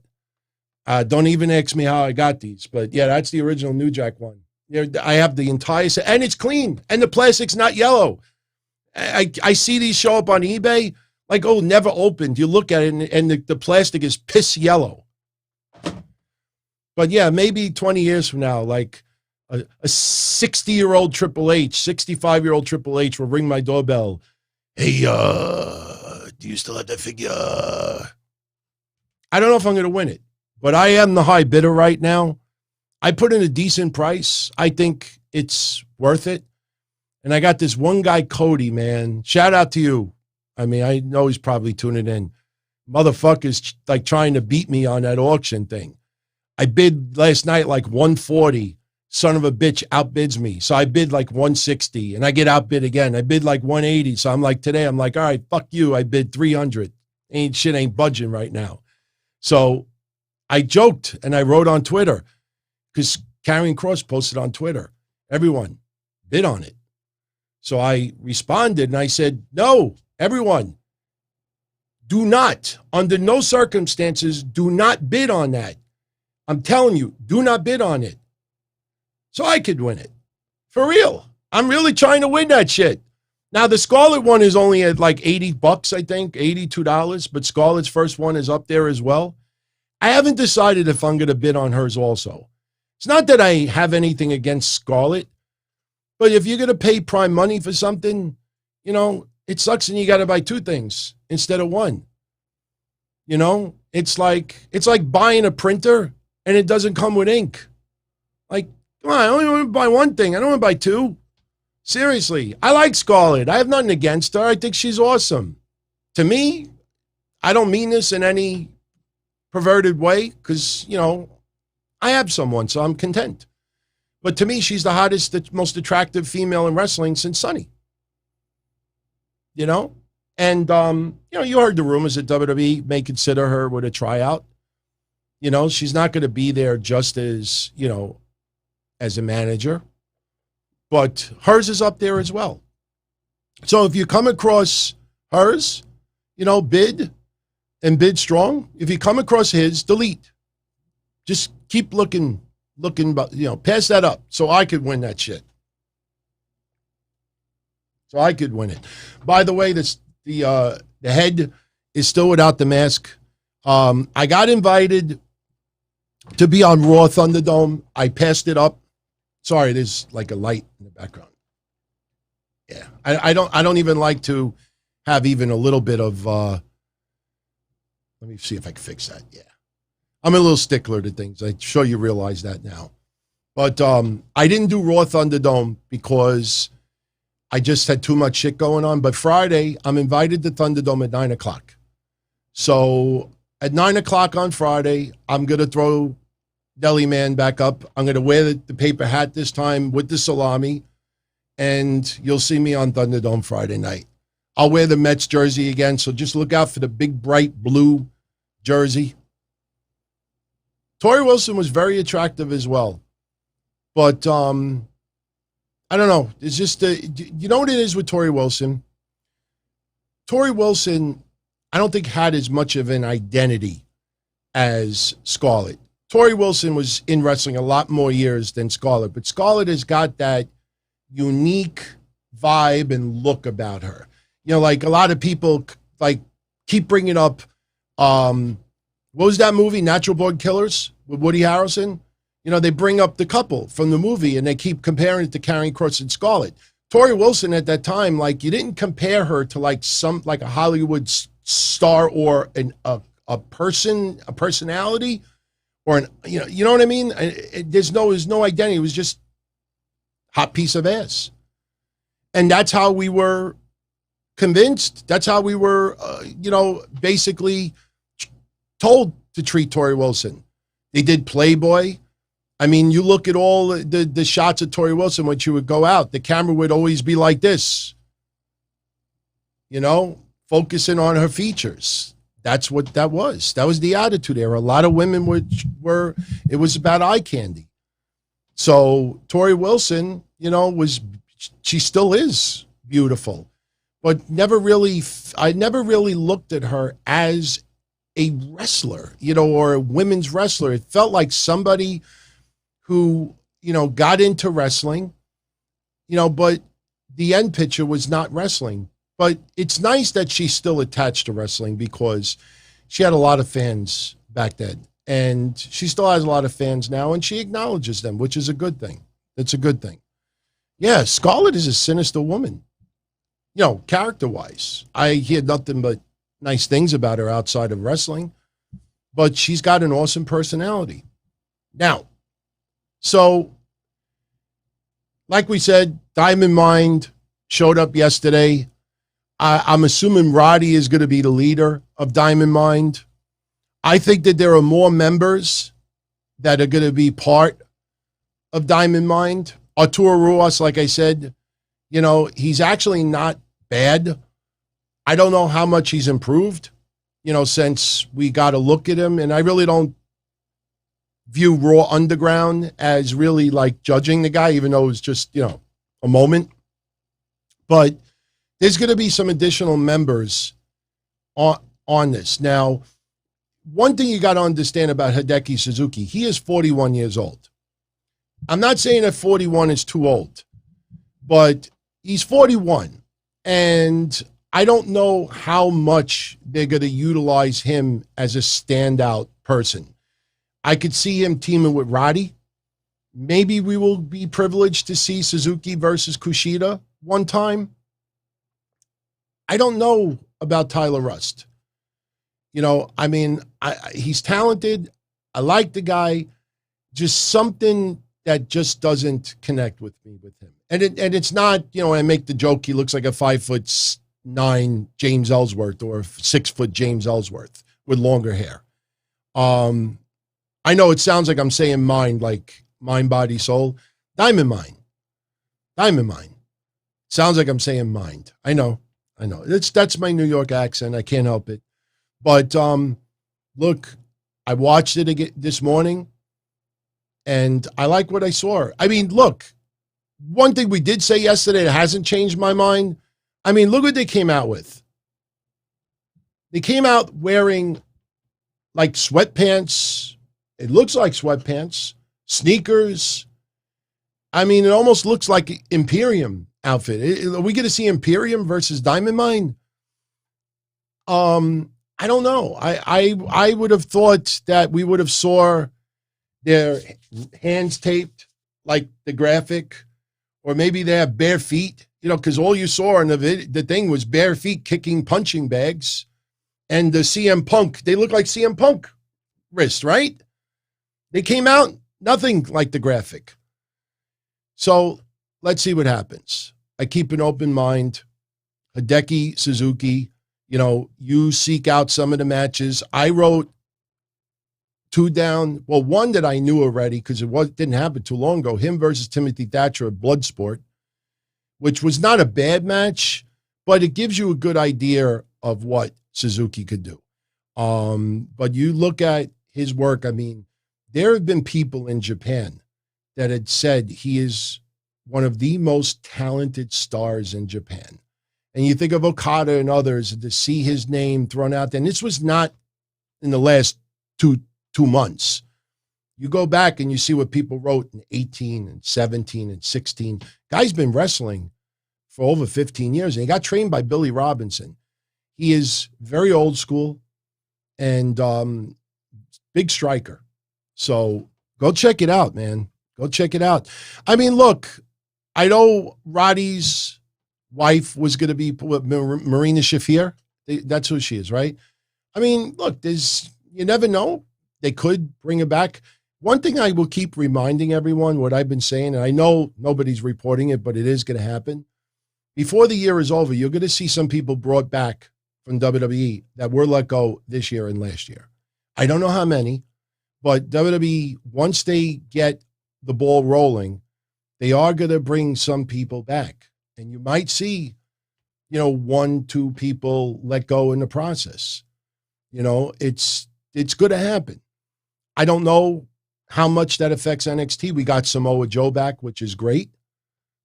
Let's see who else. I don't know if Marina Shafir, though, is the woman. I mean, I know everybody says Tessa, but I don't know if Marina Shafir for NXT, you got to remember, it's not against her.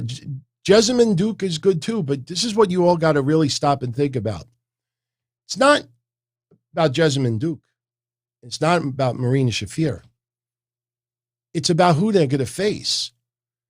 I mean, you just think about this. Would Marina Shafir or Jessamine Duke have a good match against Io Shirai? We know Io Shirai can do it, but who do they gel with? Their style, who do they click with? I mean, I don't know. So I think some out there never really saw Marina Shafir and Jessamine Duke actually wrestle. And then you look at it, you say to yourself, okay, I don't know exactly who their opponents could be. And if you're going to have a faction like this with Malcolm Bivens, it's got to be people who could step up. It's got to be some people who could step up. I don't know if either one of them are the answer, to be honest with you. But you will see some people brought back. I had to take a little slug of water. Now, I said at the beginning of the show, the NXT rating came in from yesterday. And I think it's a horrible disappointment. It's a horrible disappointment. They hyped up Kushida and up Kyle O'Reilly for the whole week. They hyped up the debut of Diamond Mine. They hyped up a few other things. It sounded like it was going to be a solid episode of NXT. NXT this week went down to 665,000 viewers. Last week it was 695. This week it went down to 665. I say, let's be patient. What we've talked about in recent weeks has finally happened. Johnny Gargano is now becoming a babyface. I don't know if you've realized that. The comedy stuff over the last 2-3 weeks was starting to seed plant. And Johnny Gargano and Austin Theory are going to be 2 of the bigger baby faces in NXT within the next few weeks. That's why when I came up with the prize for TakeOver, I was like, this Gargano stuff. I mean, Gargano, a lot of people who have been ripping, and you're going to see this weirdness happen. A lot of people out there who have been ripping the shit out of Gargano and cracking insults about him for the last 2 years. Now because he turns and is a babyface, you're going to see people suddenly change their tune completely. And I think that's only because it reflects the conversation going around. Not because they truly feel that way. But Johnny Gargano is now becoming a babyface. Austin Theory. It's going to be interesting to see what they do with Candice LeRae. Please, WWE, please end this storyline with Dexter Lumis and Indy Hartwell. I am all for that storyline. Dexter Lumis has been my favorite person in NXT, but this writing is worse than the hype of Emelina. If you actually took each segment that they have done for the last 3 months, you actually just took their segments, put it on a paper, and the episodes where nothing happened, you put down, date, nothing happened. You actually look at this for the last 3 months, you would say that, I know this sounds cold, you would have said that WWE ran a contest for I'll be mild with this. They ran a contest on WWE Shop. The winner of this auction could, create a storyline for Dexter Lumis or Indy Hartwell. I mean, if that was on my resume, seriously, I don't care where I applied for a job. Whoever it is would say, fuck out of my office. I mean, just think about that. They went from this and nothing. He hugs Poppy, 2-3 weeks ago? And she leaves the room, and that's it. Nothing. This is one of the worst storylines that they have done. And this is fucking NXT. Supposed to be totally different than WWE, the product. What happened yesterday with that? Please end it. This is garbage. It is garbage. Either have them go on a date, have them have their kiss. Maybe Dexter Lumis finally says something on TV. I love you. And that's it. Let's move on with this. And you know what? Maybe I just figured it out. Maybe they were waiting for Gargano and Theory to turn babyface, so then they could have Indy Hartwell kind of turn babyface and hang out with Dexter Lumis. That could be it. As dumb as that sounds, that could be the reason. Can I also share with you this?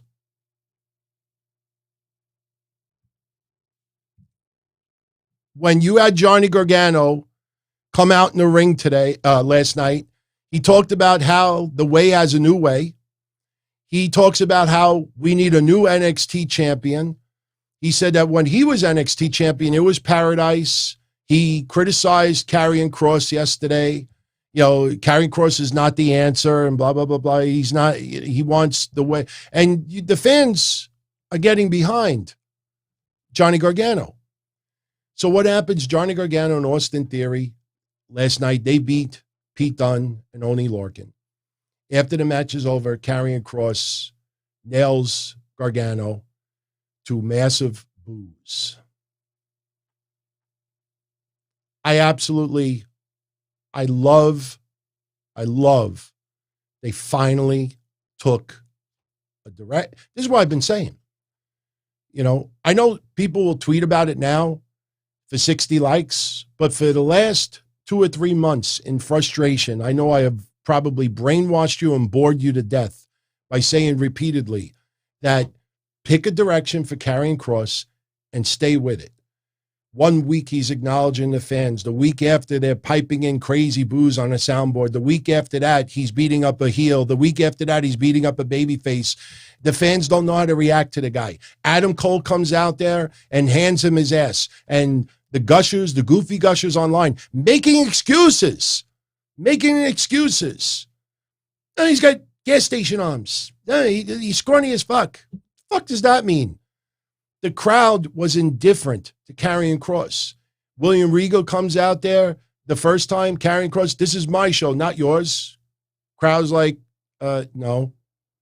They didn't even like go, boo, boo, Kross, boo. No, they're like, no. I mean, just think about that. Like, if I ask somebody to go out on a date, I mean, if they just tell me like a convincing no, I'd be like, all right, fine, no problem. But if somebody looked at me and said, nah, or no. I mean, what's worse? Somebody say, no, I don't do that. Or, no. Like, what's that little thing with your nose? No. They were indifferent to the guy. When Joe came out and confronted Kross and the crowd is going, nah, goodbye. That's the first time Kross legitimately had, not the group, One Direction. Finally, after all this time, last week, I said it. They finally went in one direction with carrying Kross. What happened yesterday? They built on that. Kross, chicken shit. Attacks Gargano from behind. Crowd hates it. That's why I think in 3 weeks, you're probably going to see this at the Great American Bash. They finally look at main event this week. Karrion Kross took on Shelton Benjamin. Karrion Kross being the heel. They finally took a direction for Karrion Kross. Now the guy is a heel. Scarlett is a heel. Manipulator. You're going to see all that shit go down, and now there is clarity. Finally, clarity. None of this tweet gushing shit. You know, I mean, like I said, you look at like the interview. You think Karrion Kross, when he got his ass handed to him against Adam Cole, what did we say? Adam Cole, many years of mastering the gift of gab. Karrion Kross did not get that guidance and that coaching and that mentoring in Impact Wrestling. He didn't get it in Lucha Underground. All right, he had to do a lot of that on his own. And the thing is, with WWE, he doesn't know what he could say and not say. He's got to go on script and stick to it. Can't elaborate on things because I don't even think he knew which direction they're going to put him in. So he looked like a deer in headlights. Adam Cole, you know what direction he is. You know exactly what his attitude is. Karrion Kross, we didn't know it. Last week was the first time. What do you think Karrion Kross would rather hear? You know, somebody just say, look, you know, this is what happened, or no. You're right. Cole does have scrawny arms. What does that do? I mean, and the best part, when the Capitol Wrestling Center is indifferent to Karrion Kross up until last week, and they're not chanting for him, they don't even acknowledge him. You come out and the music is crystal clear because they're not even reacting to him. And then what's the response of people online, the goofy gushers? The Capitol Wrestling Center crowd sucks. All of you in the building suck. You suck. You should be an AEW show. You suck. Instead of just acknowledging the facts. Now we have direction for Karrion Kross. And last night, all he had to do was lay out Johnny Gargano and then get in Samoa Joe's face. You can't do anything to me unless provoked first. That's it. Karrion Kross is going to be the biggest asshole he's going to troll Samoa Joe. He's going to troll him. And Joe can't do a damn thing about it unless Karrion Kross lays his hands on Joe first. So last night you got to see, finally, after all these months, just think about it. He had a reign for two times. Maybe the feud with Keith Lee, there was some clarity because the babyface doesn't throw a fireball in somebody's face. But now you could see where they're going with this. Johnny Gargano, turning babyface.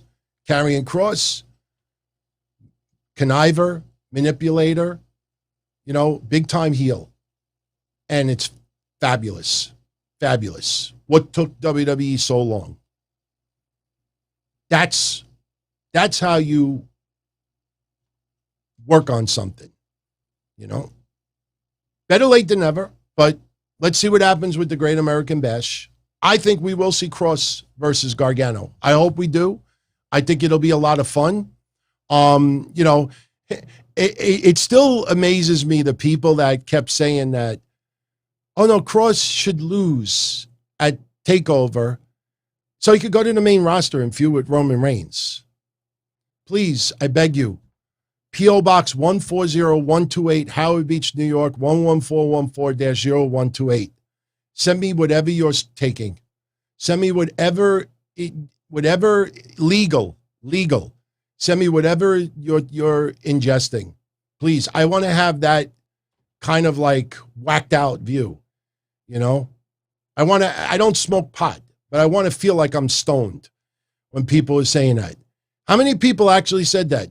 He could lose, but you know what? He doesn't have to be pinned. And it's probably better off if he loses this way, because then he could go to the main roster. And oh my God, I could picture his music with Scarlett coming out and confronting Roman Reigns. And I'm like, would you like some underoos for Christmas? The fuck are you talking about? A lot of people are saying that shit. Not just one goof. Oh man, they ain't hurting. They're not helping Kross at all, man. Seriously. Shit. Please. What color nipple would you like for your baby bottle? God. So last night, NXT, I enjoyed that episode tremendously because you got to see Carmelo Hayes. You got to see, the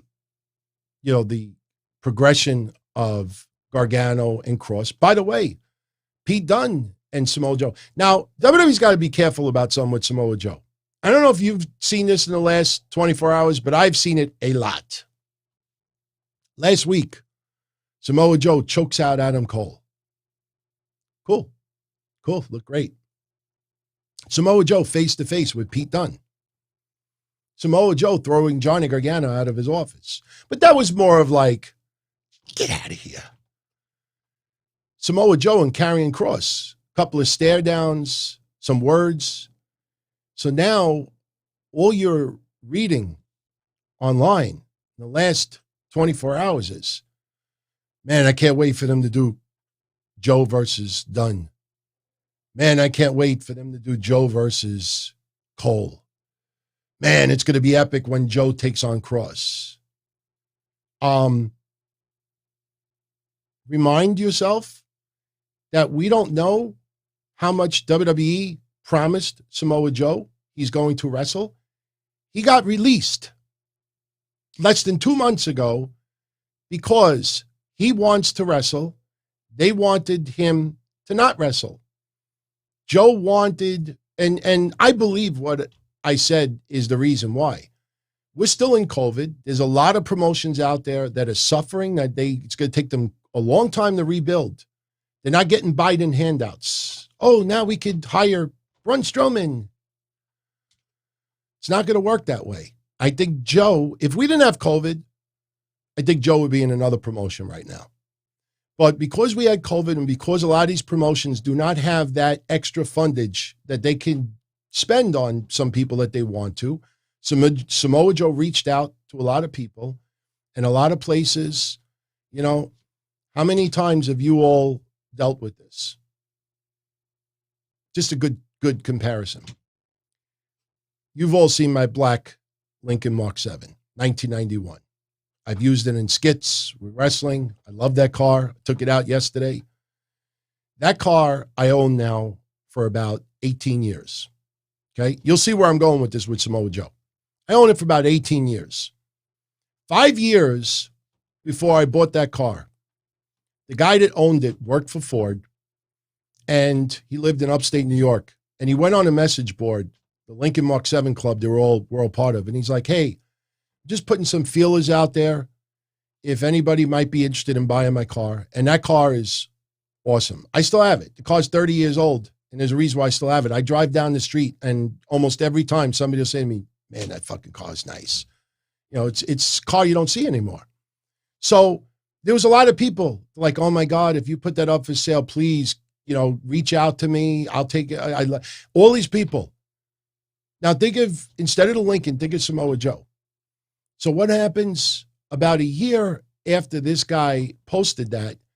He's like, look, I'm just reaching out again. I think I may actually put it up for sale. You know, I've been wanting to keep it, but I just don't have the time to. And people like, man, no, seriously, I'm there. Just let me know what you want, this and that. So finally, he goes back and he's like, all right, everybody, I'm gonna sell it. You know, like, just send some offers. Man, if I didn't have rent this month, damn, I got my daughter's communion and I got this party I got to do. I got a pipe leak in my basement, asbestos everywhere. Everybody came up with an excuse why they couldn't buy the car. Everybody talked out of their ass. But when it came to actually coming up with the fundage, you know, if this was 6 months ago, I would have done it. I think that's what happened with Samoa Joe. I think a lot of people out there have, for the last couple of years, oh man, Joe, they're doing him so wrong. I mean, I wish we had him in our company. My God, we love him here. And then now it's available. I got that wedding next month. I think that's happened with Joe. So Joe is back. But they got to be careful because seriously, and a lot of people tuning in right now probably feel this also. A lot of NXT fans are expecting Joe versus the world. Seriously, what are you going to have? You might as well just blow your load in one night and just do a gauntlet match. Joe versus Kross, Dunne, and Cole. Gauntlet match. Fight them all together. Because fans are now expecting Joe versus some of these guys. You got to keep in mind, WWE released him for a reason. And Joe might look great hitting one submission move. And I'm not making fun of him, but I'm saying he choked someone out. What happens after 7 minutes? What happens with some of these matches? So we got to understand Joe's age, Joe's recent issues.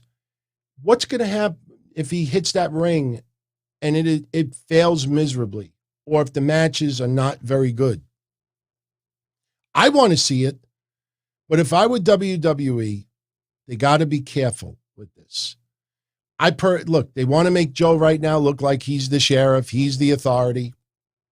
Eventually, he's the GM. But they can't have people every week thinking, oh, we're going to see Joe versus Dunne. Oh, we're going to see Joe versus Cole. Oh, we're going to see Joe versus Kross. Oh, we're going to see Joe versus Strong. Oh, we're going to see Joe. We may get some of those matches, but what if we don't? What if we don't?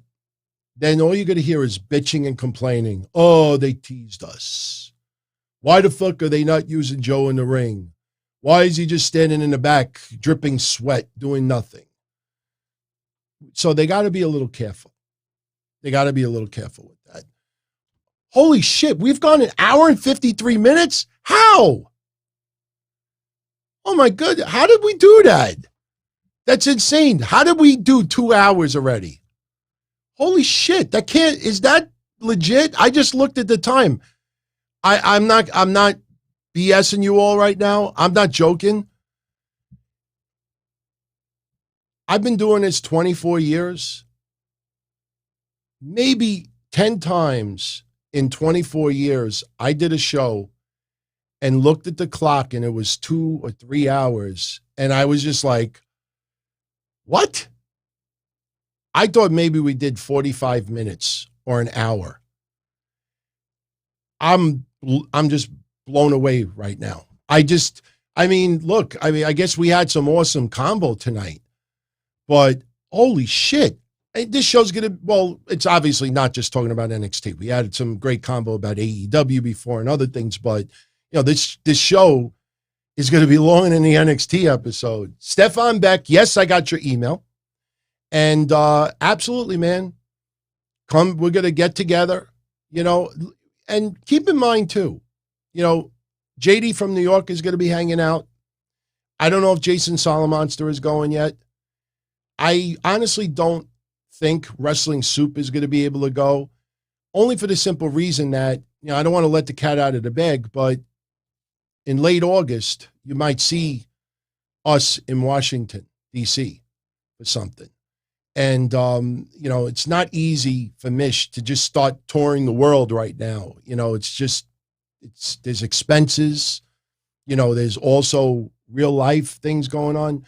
So I don't know if Soup is going to be able to come down to New York for the AEW show, but a lot of us are going to get together. And, you know, I will definitely keep everybody updated. We are getting together. It's not a question. The only way I won't be there is if I'm dead, if I'm arrested, if I have a tragic event in my family, or if AEW says that that motherfucker shows up on the premises, you know, kick his ass off the property. He's not welcome. Let him hang out with Hulk Hogan, which I don't know why they would do that, but, and they're not going to do that, obviously, but I'm going to be there. So it's not a question, you know, when we get a little bit closer, we'll figure out if we're going to do Skybox or if we're going to just, you know, but we're going to have like a little party in the parking lot. So there's going to be some indie wrestlers there as well. Some of my friends that I used to do shows with, they're going to be there. We're all hanging out. You know, there's rumors that one or two local New Yorkers may actually work some dark matches for AEW. I don't want to say who they are, but if you've been following my shows for a long time, you know that there's one person I've said repeatedly, I want to see in AEW at least once. And I would love to see him have some interaction with Eddie Kingston. That's all I'm going to say. Also, Stefan asks, do I think Karrion Kross will be leaving NXT after SummerSlam weekend for the draft? That is possible. That is definitely possible. It's just, right now, it is too early to tell. And this is something that you really got to think about, whether it's him or Bronson Reed or others. You know, you think about, trying to think, we talked about a female, no, it wasn't Nikki Cross. There was another woman we were talking about recently. And, you know, we said, how is this person going to leapfrog Asuka, Charlotte, Rhea Ripley, Sasha Banks, Becky Lynch, Bayley, Bianca Belair? And I could go on. So when you see some of these NXT stars and we think, hey, could they go to the main roster? You realize how many people they would have to leapfrog to get to that spot. I think that's the reason. Seriously. Everybody always says, how come NXT stars, when they go to the main roster, in a lot of cases, they fail?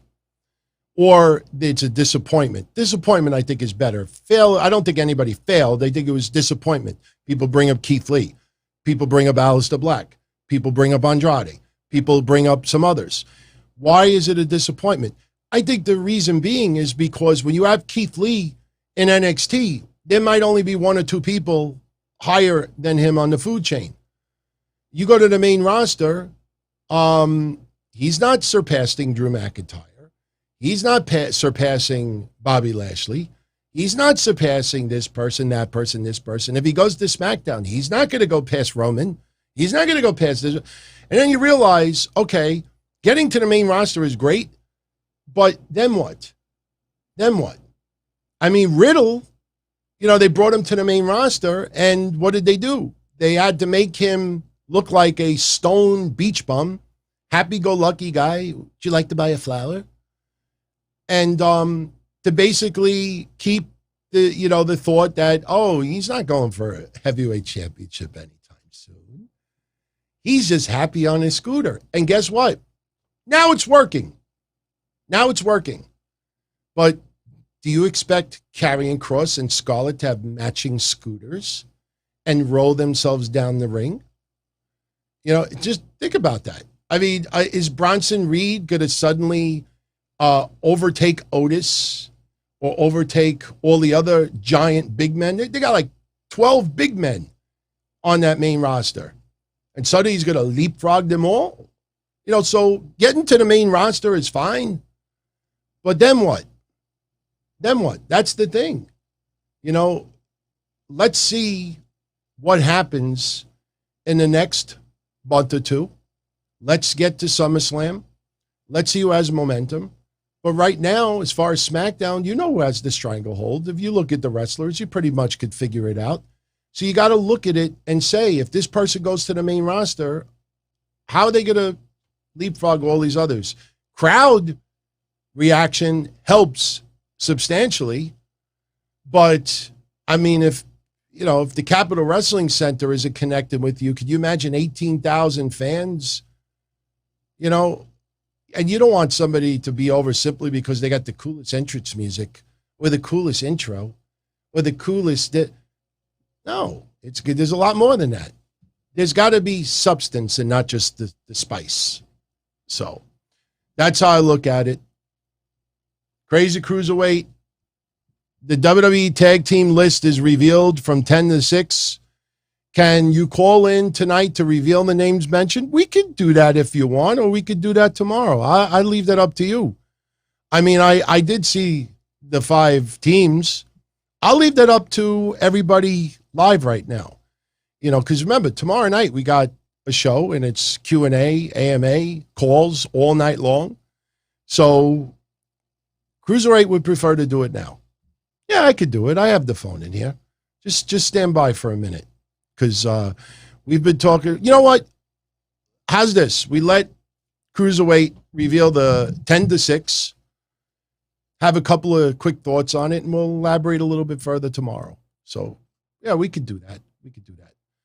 And once again, AS7607. Yeah. Oh, no. Oh, I fucked up again. Yeah, there we go.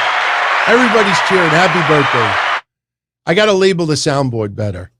But no, we're not laughing. But happy birthday. Seriously. 39, I'm a little jealous. I wish I was 39 still. But just think, before you know it, you're going to be 49 and 59 and 69 and, you know. But congrats. Have a good one, and, you know, all the best. All the best. So that looks like a baseball field on a picture. That actually does look like a baseball field. That looks like the right field corner. I don't know if that's Yankee Stadium, but don't super chat that. But yeah, that looks like the right field corner of a baseball field. That was actually the first ever baseball game I ever went to as a kid. My father took me to the 1976 playoffs between the Yankees and the Royals. And he got tickets down the right field line in Yankee Stadium. And just to show you like how you remember weird things, what I always remember from that night, I don't remember the game. I mean, I remember the game because I have them on video now. But that night, I don't remember the game at all. What I remember is down the right field line with my dad, and then afterwards, walking along Yankee Stadium. If anybody's ever been to Yankee Stadium, especially years ago, you know exactly what I'm going to say. The smell of charcoal from pretzels being cooked on charcoal. All I remember walking down Yankee Stadium in 1976 as a child is smelling that cooked pretzels. And to this day, I haven't eaten pretzels in 2.5 years because I'm on keto, but I plan on going off keto for a couple of weeks soon. And I am definitely going to be barbecuing a pretzel. But that smell, and then my father going to White Castle at almost midnight to buy his burgers. So Sam said, happy birthday, no response. Sam wished AS7607 a happy birthday also. So, and we all wish you a happy birthday. So much love, much love. Yeah, she was sitting in section 39, the bleacher. See? How cool is that? Seriously, how cool is that? We never ever talked about Yankees before, AS and I. And that little picture, I feel like Rain Man right now. That's Yankee Stadium. Yeah, that's the right field line at Yankee Stadium. For some of you out there, you're like, that's just like green with a little blotch of brown. If you look far, if you actually squint, you know what you think that is? You're like, no, that's the state of Texas. Seriously, squint your eyes right now and look at that picture on her profile. That you'd say, no, that's Texas on a map. It looks like Texas with a little bit of brown. There must have been a forest fire in the left-hand corner of that Texas on the map. See, doesn't it? Yankees got to get a little better, though. Yankees got to get a little better. Over the weekend, for all you know, over the weekend, I'm going into some boxes to have in my garage. I'm going to look for those old hard drives so we can start putting more retro stuff up here. Captain Lenny, wrestling, things like that. I got to find more of those Mass Maniac episodes, but I'm also going to pull a couple of other vintage baseball jerseys. I didn't sell all of them. There was a few that nobody wanted to buy. I have this Greg Jeffries Mets jersey that was awesome. I have a Lenny Dykstra one too. For some reason, when I sold all my jerseys 18 years ago to buy that car, there was some jerseys nobody wanted to buy. I have a David Cohn Mets jersey. He came back, I think around 2003, and he had like a couple of games for the Mets, might have been spring training, and then he sucked, so he retired. I have the Mets jersey from then. And I saw somebody sold one about a year ago for about $1,000. I'm like, hey, I have to put that up. Sam is a Jays fan. I have not paid attention to the Jays lately, but I will. Let's start bringing us home with NXT last night. We'll have Cruiserweight give us the 10-6 on the tag teams, and then we'll wrap it up. Remember, tomorrow night, the entire show, live calls, whatever you want to talk about tomorrow, anything, wrestling, non-wrestling, sports, politics. If I have to study the Jays tonight to talk about it, I'll be prepared. Io Shirai and Zoey Stark. That's pretty interesting. Didn't we just say last week, gee, I wonder who's going to be the tag team partner for Io Shirai? Zoey Stark?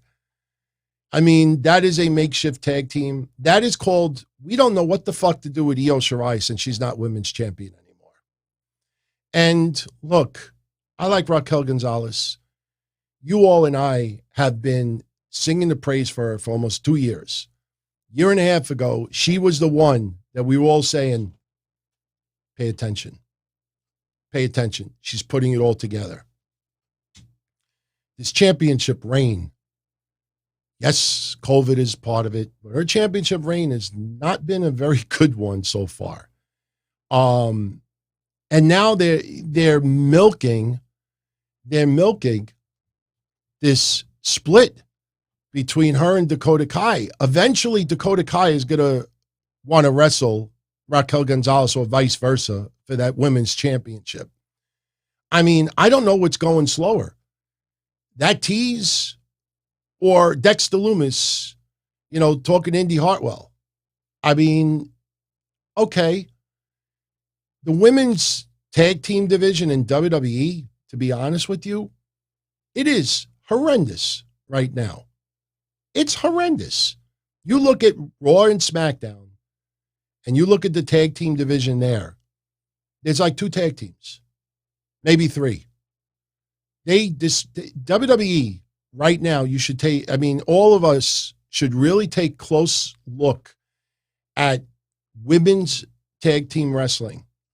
It's not, this is the problem that WWE's having right now. They're more concerned about quantity than quality. And, okay, Mickie James, NWA, women's pay-per-view, women this, women that. By the way, did you hear Vic Joseph yesterday? Notice how nobody got triggered? Remember a couple of weeks ago, Triple H did an interview hyping up TakeOver, and Triple H said, we have the best women in the world. And for some reason, and I am one of the biggest Thunder Rosa fans. I have 3 of her shirts. I don't think I've ever had 3 wrestling shirts of any other woman in wrestling. I like her. But it was a really weird tweet from her, like answering back at Triple H, like, no, there's talented women all across the world. Duh.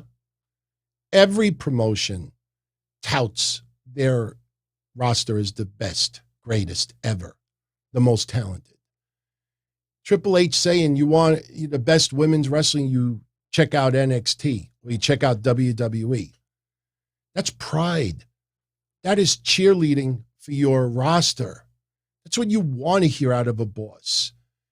And for some reason, you had all these people on social media, like with these emotional tweets. No, the entire world has all talent. No shit. But you're supposed to do that. So now, what is WWE doing? Vic Joseph last night. The greatest women in wrestling, NXT. Good. There's a lot of women out there. Notice how AEW keeps silent about that because of what we talked about earlier. Take note of that. But the thing is, although you have some of the greatest women wrestlers in the world in WWE right now spread across all the brands, they're more concerned with quantity over quality in their matches. Suddenly we have 4 matches, women on a Raw, 4 or 5. You have 4 in a pay-per-view if you want to include the kickoff show. And they're more concerned about how many matches instead of how strong they are. They broke up so many tag teams over the last year. Now you look at this, and this is to determine the number 1 contenders. And technically, you know, to me, there's really only one tag team. Dakota Kai and Raquel Gonzalez, yeah, they've been a tag team, but Raquel Gonzalez is the heavyweight champion now. She's the heavyweight champion. And they keep putting her in tag team matches. And to me, it's like, okay, you keep doing this, but meanwhile, another month went by and her world championship reign kind of sucks. She had a decent match with Ember Moon, and what else? So, Zoey Stark and Io Shirai, that is a makeshift tag team. So, they're going to have a number 1 contenders match next week. And you know what? I would not be surprised if we end up seeing Raquel Gonzalez and Dakota Kai win it. I'm not saying that they will. I haven't thought about it that much, but I wouldn't be surprised if they do that to further the storyline. But, man, talk about makeshift stuff. So, it is. I don't feel bad about Raquel. You shouldn't feel bad about Raquel Gonzalez. Raquel Gonzalez is the top of the food chain in women's wrestling in NXT right now. And she's excellent. It's not her fault. But WWE is really, really, I mean, you know, for a year and a half, Raquel Gonzalez, it was like being on a treadmill. If you've ever walked on a treadmill, like 3 miles an hour or 5 miles an hour is pretty fast on a treadmill. You know, you're on the treadmill for a year and a half. Maybe sometimes you're a little bit faster. Peloton. Is that what it is now? Peloton. Now she became the women's champion, and it's like she's on a Peloton. And look, it's like Triple H is on the screen for a year and a half. All right, you could go. Let's go. She's watching it, and this is a year and a half. You're the champion, Ember Moon. Tag team match. All right, rest. Come on, man. All the fucking momentum went right out the window. Man, I told you, it's like, you know, getting intimate with your significant other. And you're really getting into it, and then all of a sudden the phone rings. And then it rings again, and it rings again. You know, all this distraction. That's what it looks like. So let's see what where this goes next week.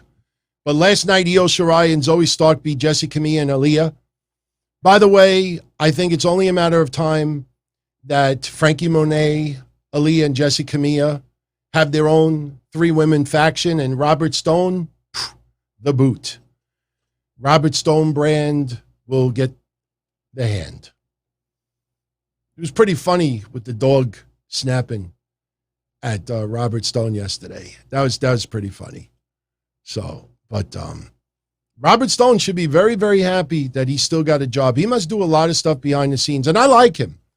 But I look at that character and I'm like, man, you know, he's like the Jersey Shore Reginald.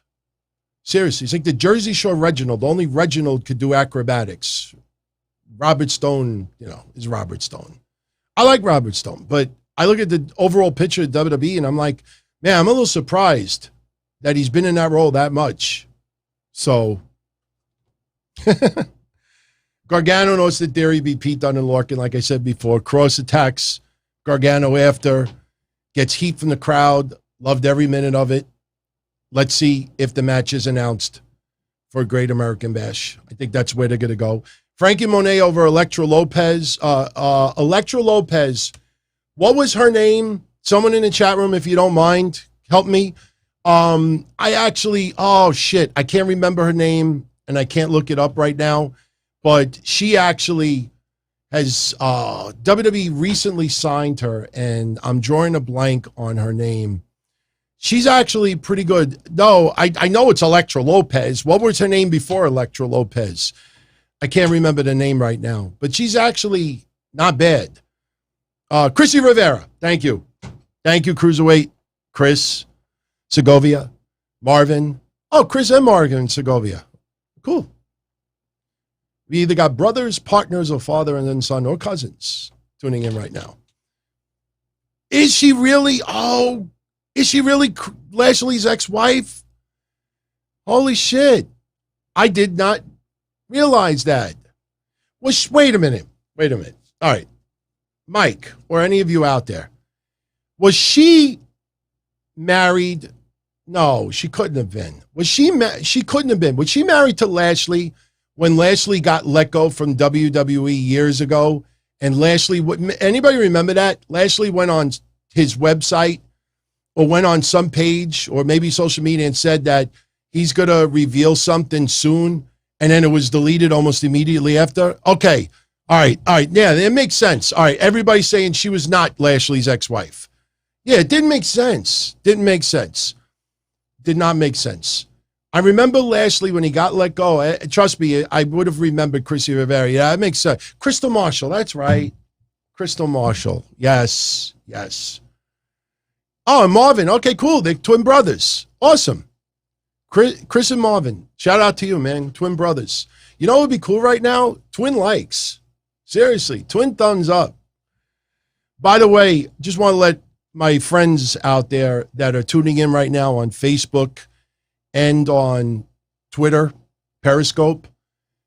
You see this? See that? Soon, I'll be able to have your chat room on screen as well.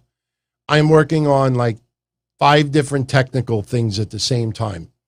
There's only so many hours in a day that Mish could help me, and I don't try to reach out to him that much because he's got so much stuff that he's got to do for himself. And a lot of people out there, you know, they're not assisting. So I'm doing it on my own, which I don't mind because then I learn it. But much love. If you're enjoying the show tonight, everyone, I would greatly appreciate it. Do I have it? Yes, I do have it. Smash that like button. Like, share, subscribe. Wow. I'm still blown away that we were at 2 hours a little while ago. I'm dead serious. In all the years of doing this, that is one of the times that it just blew me away. There's no way we talked for 2 hours. What do we talk about? Man, but it was good. Not complaining. By the way, that chair shot that I showed the last couple of days, if you notice, now I put some highlights on the other shows. We kept it just for Thursdays, but not everybody tunes into Thursdays because who wants to hear some people want to hear a Q&A show? You know, they want like Raw, AEW, NXT, so I leak it on the other shows now so people see it. But that chair shot is the one that had me vomit 3 times that night. And if you go back and watch that clip again, just pay attention to Reefer. Because afterwards, he's like, dude, I thought you died. I just like, I always, as bad as my stuff was, I always thought, sell it as best as you possibly can. And you look at my legs, I had like my knees, I was on my knees. And when, at that time, I think I was like 280. And trust me, being, at that time on your knees at 280, and you're acting like you're dead in the middle of the ring, for about 7 minutes. When I got up, I couldn't even feel my knees. I was numb, but I refused to even move. When I got hit, I went, And if you listen close, people like, he's dead. After it's pretty funny when you go back and look at it. Reefer's just like looking at me in the corner of her eye like, is he all right? I didn't pinch anybody for acknowledgement. You know, sometimes they do a little pinch to let you know they're okay. Little like referee who's like, that was fun. That was fun. So Franky Monet beats Elektra Lopez, the former Chrissy Rivera. Didn't really get a chance to do anything, but against Franky Monet, nobody's doing anything right now. I don't know how you go to Franky Monet versus Raquel Gonzalez, which obviously is going to happen soon. Soon. By the way, I know, the Halloween Shawn Michaels, he got like injured in his eye a little bit. Just take note of how many weeks they're off TV. But don't worry, everyone. They'll be back soon.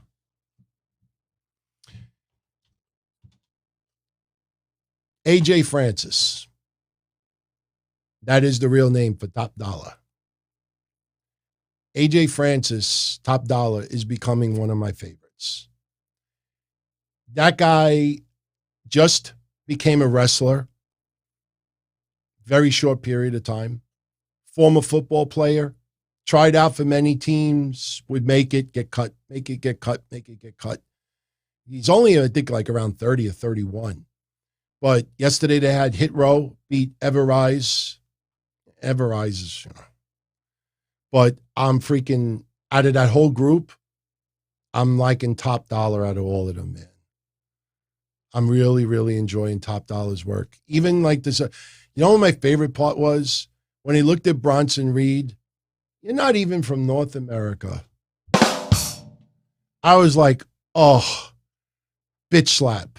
I mean, obviously that was planned, but Top Dolla is becoming one of my favorites. Yeah, of course he needs work in the ring. He's only wrestling a year, but they're protecting him a little bit. And his mic work is solid. And I'm really enjoying Top Dolla right now. Sam, I said that about 2 years ago, that Everrise reminds me of low-budget Young Bucks. And that's unfair. It's unfair for me to even say it because Everrise is not trying to look like the Young Bucks. They're not acting like the Young Bucks. They're not even wrestling like the Young Bucks.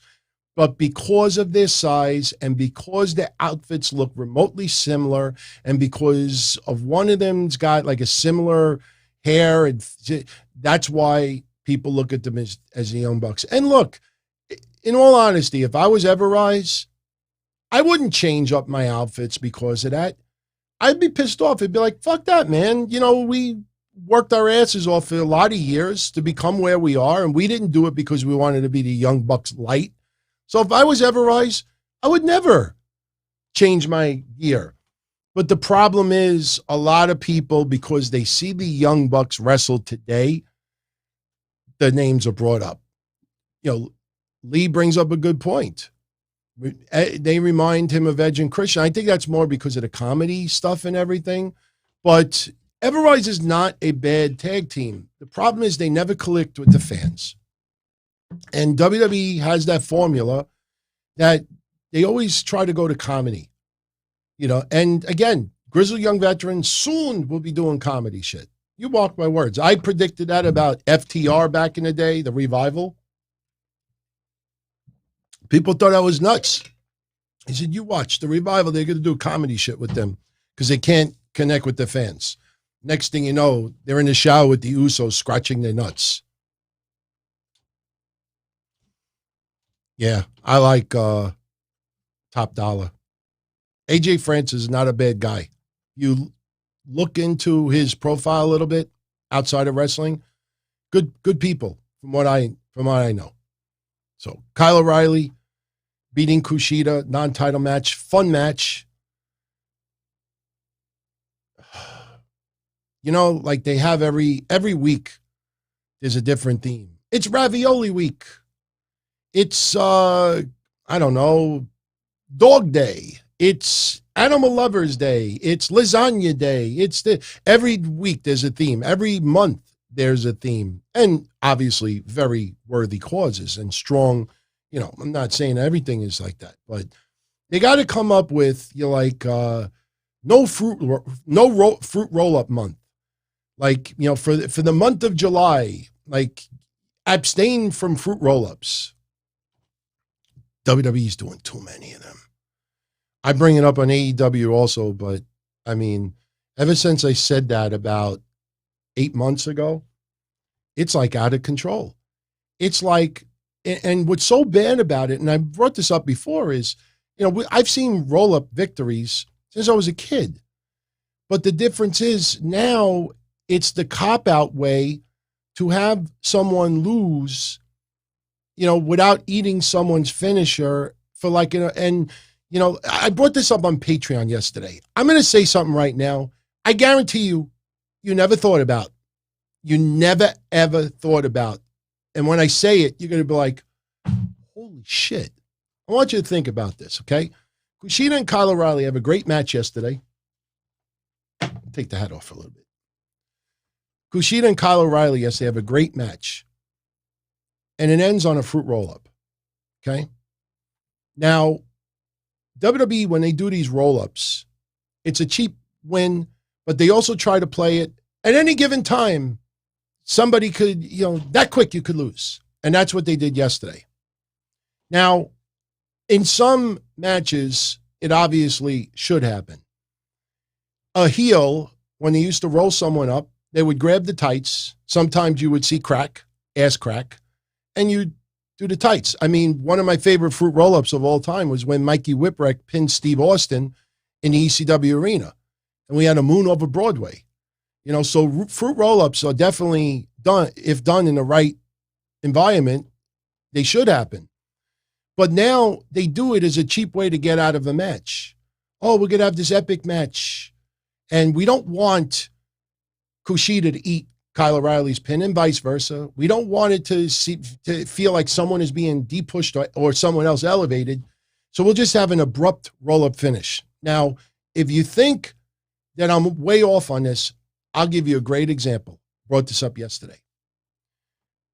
WrestleMania 13. Steve Austin versus Bret Hart. Remember Steve Austin bleeding, passed out from the sharpshooter? Now, imagine if that entire match happened the way it did. And let's say instead of him passing out, he grabbed the ropes. Now, how would you feel about the WrestleMania 13 match if Bret Hart, instead of beating Steve Austin by passing out from the blood and the pain, just out of nowhere did the fruit roll-up? Just think about that sometimes. You had just now Lashley versus Drew McIntyre, Hell in a Cell. If Drew loses, he can never challenge for the title again. And he loses from a fruit roll-up. It's a cheap way out of a match. And they did it yesterday too. So, I like it.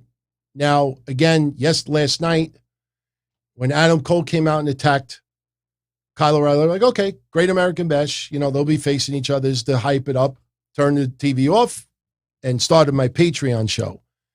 And that's when everybody said, as I opened the show up tonight, everybody says, oh, Diamond Mine debuted. When? Just now. Felt like the Spaceballs. Remember? When did it happen? Just now. When is now? It just happened. When? You missed it. When? Yesterday. And I saw it, and I wasn't impressed by the photo, but I looked at it today, and I have an open mind with it. And let's see where it goes.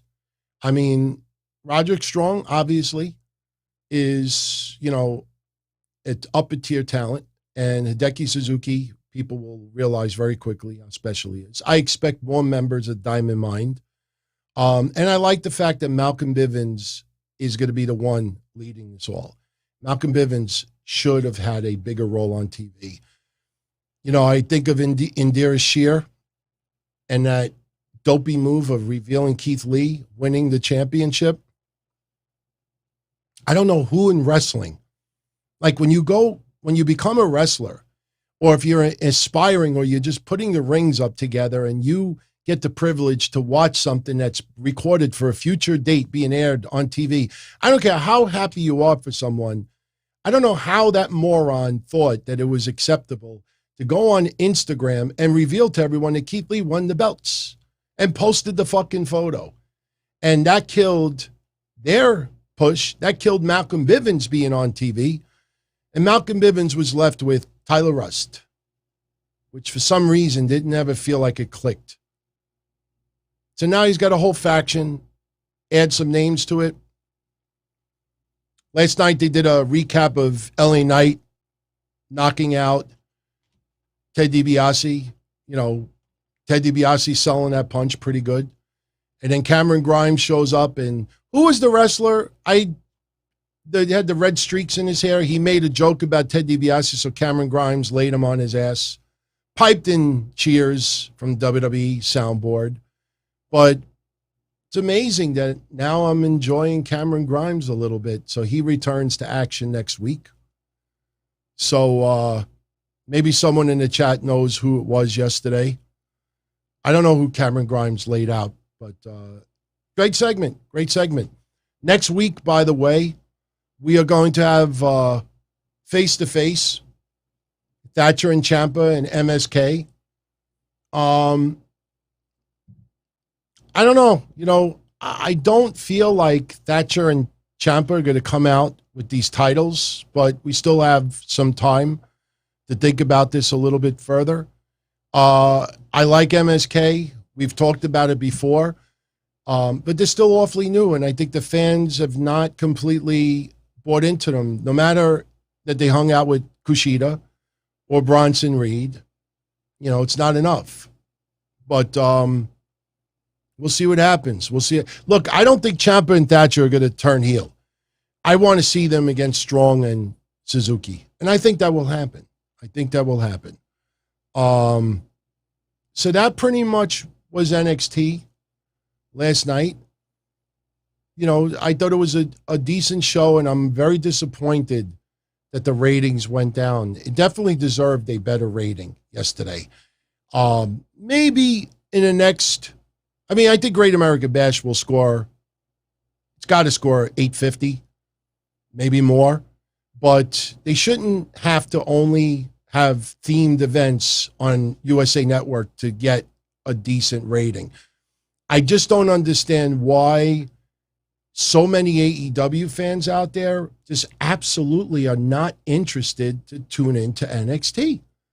You know, it's prime time. It's a Tuesday night. It's not like you're going out clubbing on, you know, Thursday or, you know, Friday. You know, it's a decent night of the week. It's not Monday, you know, because we got obviously wrestling on Monday already. I just don't understand why so many AEW fans are not interested in NXT, you know. And I think in the next couple of weeks, I know, Chris, I know some of you tuning in do watch it, but I think in a couple of weeks, I think now, you know, and even though live fans are coming back, I mean, the Capitol Wrestling Center is still doing what they're doing. You know, you'll see NXT do a couple of shows locally because they got a lot of people in that performance center that need to perform in front of live crowds. You know, you'd be surprised how many people out there still don't realize that NXT did house shows before COVID, and they would have people on there that never made it to TV. You know, what do you think? Omos got all those. Oh, Omos has all these matches in NXT. Where? I never saw them. Yeah, house shows. So, because Crazy Cruiserweight is one of my biggest friends, supporters of the show, and because he doesn't want to wait till tomorrow, which is all good, Cruiserweight, if you want to dial in for a second and give us those tag teams, and I definitely would love for everyone out there. I'm just scrolling, see his number pop up, but I'd like for him to give us that number 10 and number 6 on the tag teams. And this way everybody could let that digest a little bit We'll get into it tomorrow. I wouldn't be surprised if some of you call in tomorrow to have some thoughts about, because there's one team on this list that pissed me off, and you'll be surprised who the team is. So Cruiserweight, I don't know if he's still around any day now. Otherwise, if he's not, maybe he, all right, well, Cruiserweight. What's the Cruiserweight? What is the last 2 digits of your phone number? Oh, I forgot to turn off the ringer. What's the last 2 digits of your phone number? Nobody's going to figure out your phone number by the 2 digits. What's the last 2 digits of your number? So this is why I know it's you. If you say like 17, people will be like, hey, I got his number. Or the last 1 digit of your number. So I know it's you because I don't have contact saved on here. Okay. All right. So yeah. So you know what? Yeah. So I got you now. So yeah, you call in. I know you hear. By the way, this is my ringtone, everyone. I've had Super Mario as a ringtone for like 10 years. Cruiserweight, give us that list. All right, DT. Okay. Before I begin, I need to preface this again for the people who do not understand it. This list is strictly for teams who wrestled in WWF, WWF, and WWE. Stop asking if there are WCW, ECW, and NWA teams on here. There are none of those, okay? Gotcha. So, yeah, no. I understand what you're saying. I mean, I still think Legion of Doom will be in the top 5, top 3. Even though Road Warriors were better than the Legion of Doom in a lot of people's eyes. I know. So, all right, so give it to us. Because one team on this list pissed me off. Number 10, the British Bulldogs. Okay. Number 9, the Brothers of Destruction. Number 8, the New Age Outlaws. Number 7, the Usos. And at number 6, the Legion of Doom. So I didn't look at the list because I didn't realize Legion of Doom was on there. Okay. This is my immediate reaction. Okay. As much as I loved Undertaker and Kane, and Undertaker's a Hall of Famer, and as is Kane, right. They do not deserve to be in the top 10 of the greatest tag teams of all time. They didn't wrestle enough matches to be in the top 10 of the greatest tag teams of all time. With that said, the fact that the Usos are that high up and you go through that top 50, there's probably 25 tag teams that I would put above the Usos. I understand the Usos are one of the top tag teams in the last 10, maybe 20 years, if you really think about it. But there is no way that the Usos are, what were they, number 7? They were number 7. They were number 7. You're telling me in 50 years of pro wrestling in the WWE that the Usos are in the top 10, in the top 7 of the tag teams of all time. That is ridiculous. That is a joke. I mean, obviously, we could kind of figure out who the remaining teams are going to be, but yeah, what are the tag teams that you still have open that haven't been mentioned yet that are probably going to be in the top 5? So the New Day, the Dudley Boys, the Hart Foundation, the Hardys. I don't know about the Brain Busters. We have Shawn and Diesel, Edge and Christian. Yeah. And you brought up the Dudleys too, right? Yeah. I have. So I could. Yeah, go ahead. So I could remove the Usos from here, the Outlaws, and the Bulldogs from here. Okay. Read those tag teams you have left over again, because there's only 5 slots remaining. Yes. So this is what we have that's remaining, because I know you wanted them on this list, but I don't think this team's going to make it. The New Day, the Dudley Boys, Edge and Christian, Brain Busters, Hart Foundation, the Hardys, Owen and Yoko, Shawn and Diesel. I think Owen and Yoko and Shawn and Diesel do not make it. Okay. So let's put those 2 teams aside. If you don't mind, read those other 6 teams again. The New Day, the Dudley Boys, Edge and Christian, Brainbusters, Heart Foundation, the Hardys. You know which team is going to not be. This is not only is this embarrassing, but this is a slap in the face. I don't, just because they work in AEW, that is petty, because my favorite tag team probably in the WWF back at that time, I mean, I liked Demolition, you know, I liked Animal and Hawk, Heart Foundation. There was a lot of tag teams I liked, but I fucking loved the Brainbusters with Bobby Heenan. And okay, I get it. The Brainbusters shouldn't be a top 10 tag team because they weren't together that long in WWF. I get it. But they have teams on there that only teamed up maybe 5 times in their entire career on this list. And you're telling me that Tully Blanchard and Arn Anderson are not even in the top 50? Right. I think we pretty much figured it out. The Brainbusters will be the team. I mean, Owen and Yoko should be in top 50 also, in my opinion. Right. And once we get that final 5, I will look over the whole top 50 and I will start picking teams out that say they have no business being in the top 50 and maybe Owen and Yoko should be, or the Brainbusters should be, or Shawn and Diesel should be. That is just terrible. I would love to know who came up with this list. Well, they by the way, I know you were asking about the women's stuff. They did show a brief package on some notable female tag teams.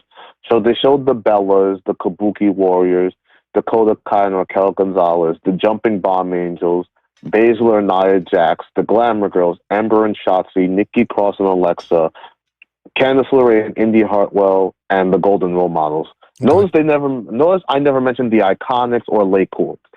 Notice that. So yeah, I mean they're gonna avoid some teams right now. Now, not to be the bearer of bad news, but Digital Lizard, thank you very much. We literally just got word seconds ago that Melissa Coates passed away at age 50. Yeah, that was the news I was trying to break to you. That was news I was going to break to you. Yeah, so. I mean that's sad because there's been some GoFundMe's out there. I know she had just thanked Steve Gerwick for helping like push some of her stuff. Like she was having some serious medical issues. I honestly had no idea that she was this close to passing. I mean, she was on social media a couple of days ago and you know, she had some serious issues, but wow. Mind you, she had just turned 50 on June 18th. Yeah. So wow, man. Well, I know I wasn't around much. Well, I know I was born, but I know I was around, but I never really paid attention to anything she did. I wasn't paying attention to the indies in like the early 2000s, you know, me being a kid and everything, but I know you have some memories of her with Sabu and all that. You want to know something? Seriously? Yeah. And look, you know you're going to see people out there that are going to write on Twitter and act as if, you know, she was like a big person in their life. And for some fans and some friends out there, absolutely. But I could be honest and tell you straight up. I've been doing hotlines and podcasts for 24 years.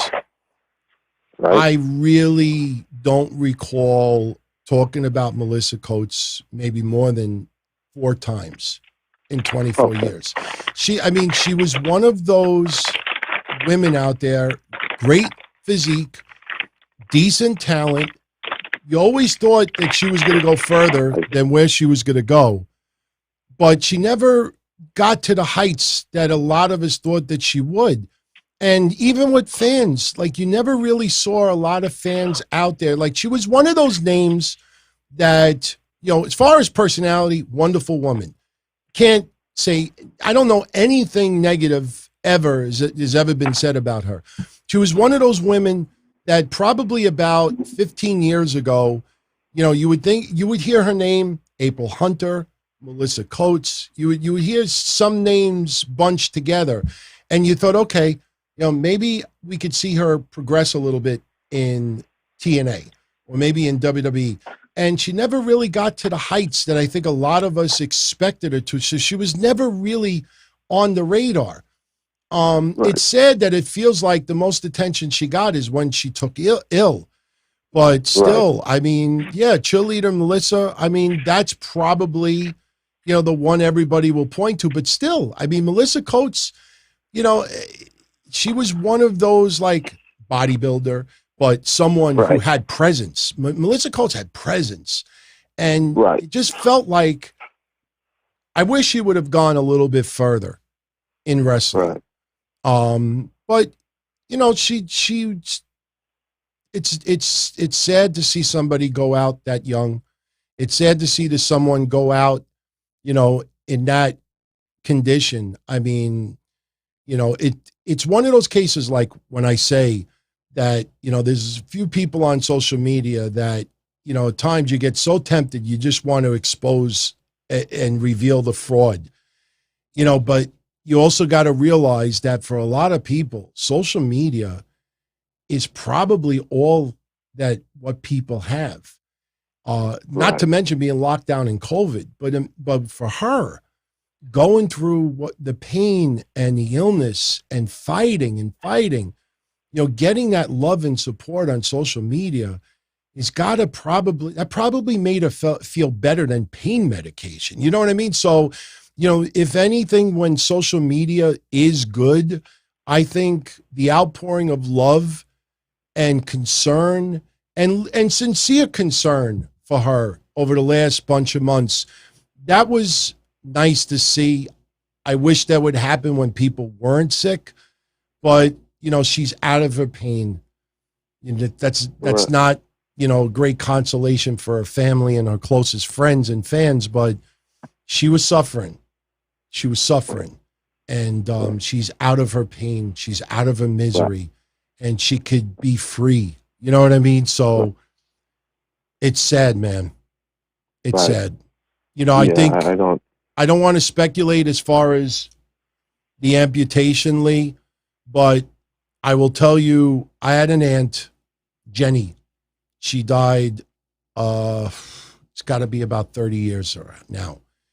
And one of my earliest memories in my teens and 20s is she got some type of an illness. I thought it was diabetes, but it was a lot more than that. And I think it led to like an infection, and it led to other health issues, and they amputated her leg to try to stop the spread. Next thing you know, they amputated the other leg. And I remember some of my relatives and my mom playing cards at my aunt's house, and I was in another room listening to a radio. And that's weird, I remember. But the next, you know, we went home that night, and the next day she was dead. Right. So, you know, it's just, they probably amputated to try to prevent further, I'm assuming, infection. But, man. Yeah. Yeah, I do want to say something though. By the way, it's not Christy Rivera; it's Carissa Rivera. I do remember her. Mm-hmm. I do remember her. She was on a SmackDown. It was her and Chris Statlander of all people. They were against the Iconics, and the Iconics had beaten them. But I do remember cheerleader Melissa when she was Raisha Saeed back in the TNA days. When she was a great character. Yeah, you know, that's to tell you how young I was when I was watching TNA. This was back in 2010, but I always wanted to figure out, you know, why didn't she ever get a WWE chance as well, you know? And I just think about that at times. She had small roles, but I think, like I said, it's someone that she was around, but never on anybody's radar to, like, you know, and look, I mean, obviously everything we're saying right now is love and, you know, appreciation. But, you know, in all the years, like, I honestly don't remember a lot of people coming to us and saying, oh, why they should give Melissa a push. They should give, like, she was really, really good in her role. And you know what? She might have been completely content at what she did. Not everybody wants to, shoot, not everybody wants to be the there's a lot of people out there that are very content, in the roles that they have.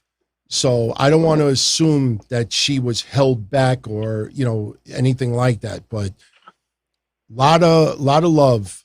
Right. I do want to get back to this tag team list. I know they were around, probably when you were watching them, but to not include the Jumping Bomb Angels in the top 50, I kind of view that as a slap in the face as well to them. I don't know how you would feel about that, but that's just me. Nah, I don't think so. Just quick, Kevin Ishiro, when I wrote that she could be free, I mean, I'm not religious like I used to be, but I do believe that there is we go somewhere, and I think wherever you go, like when you see there's an infamous photo that I remember, the one when Warrior died.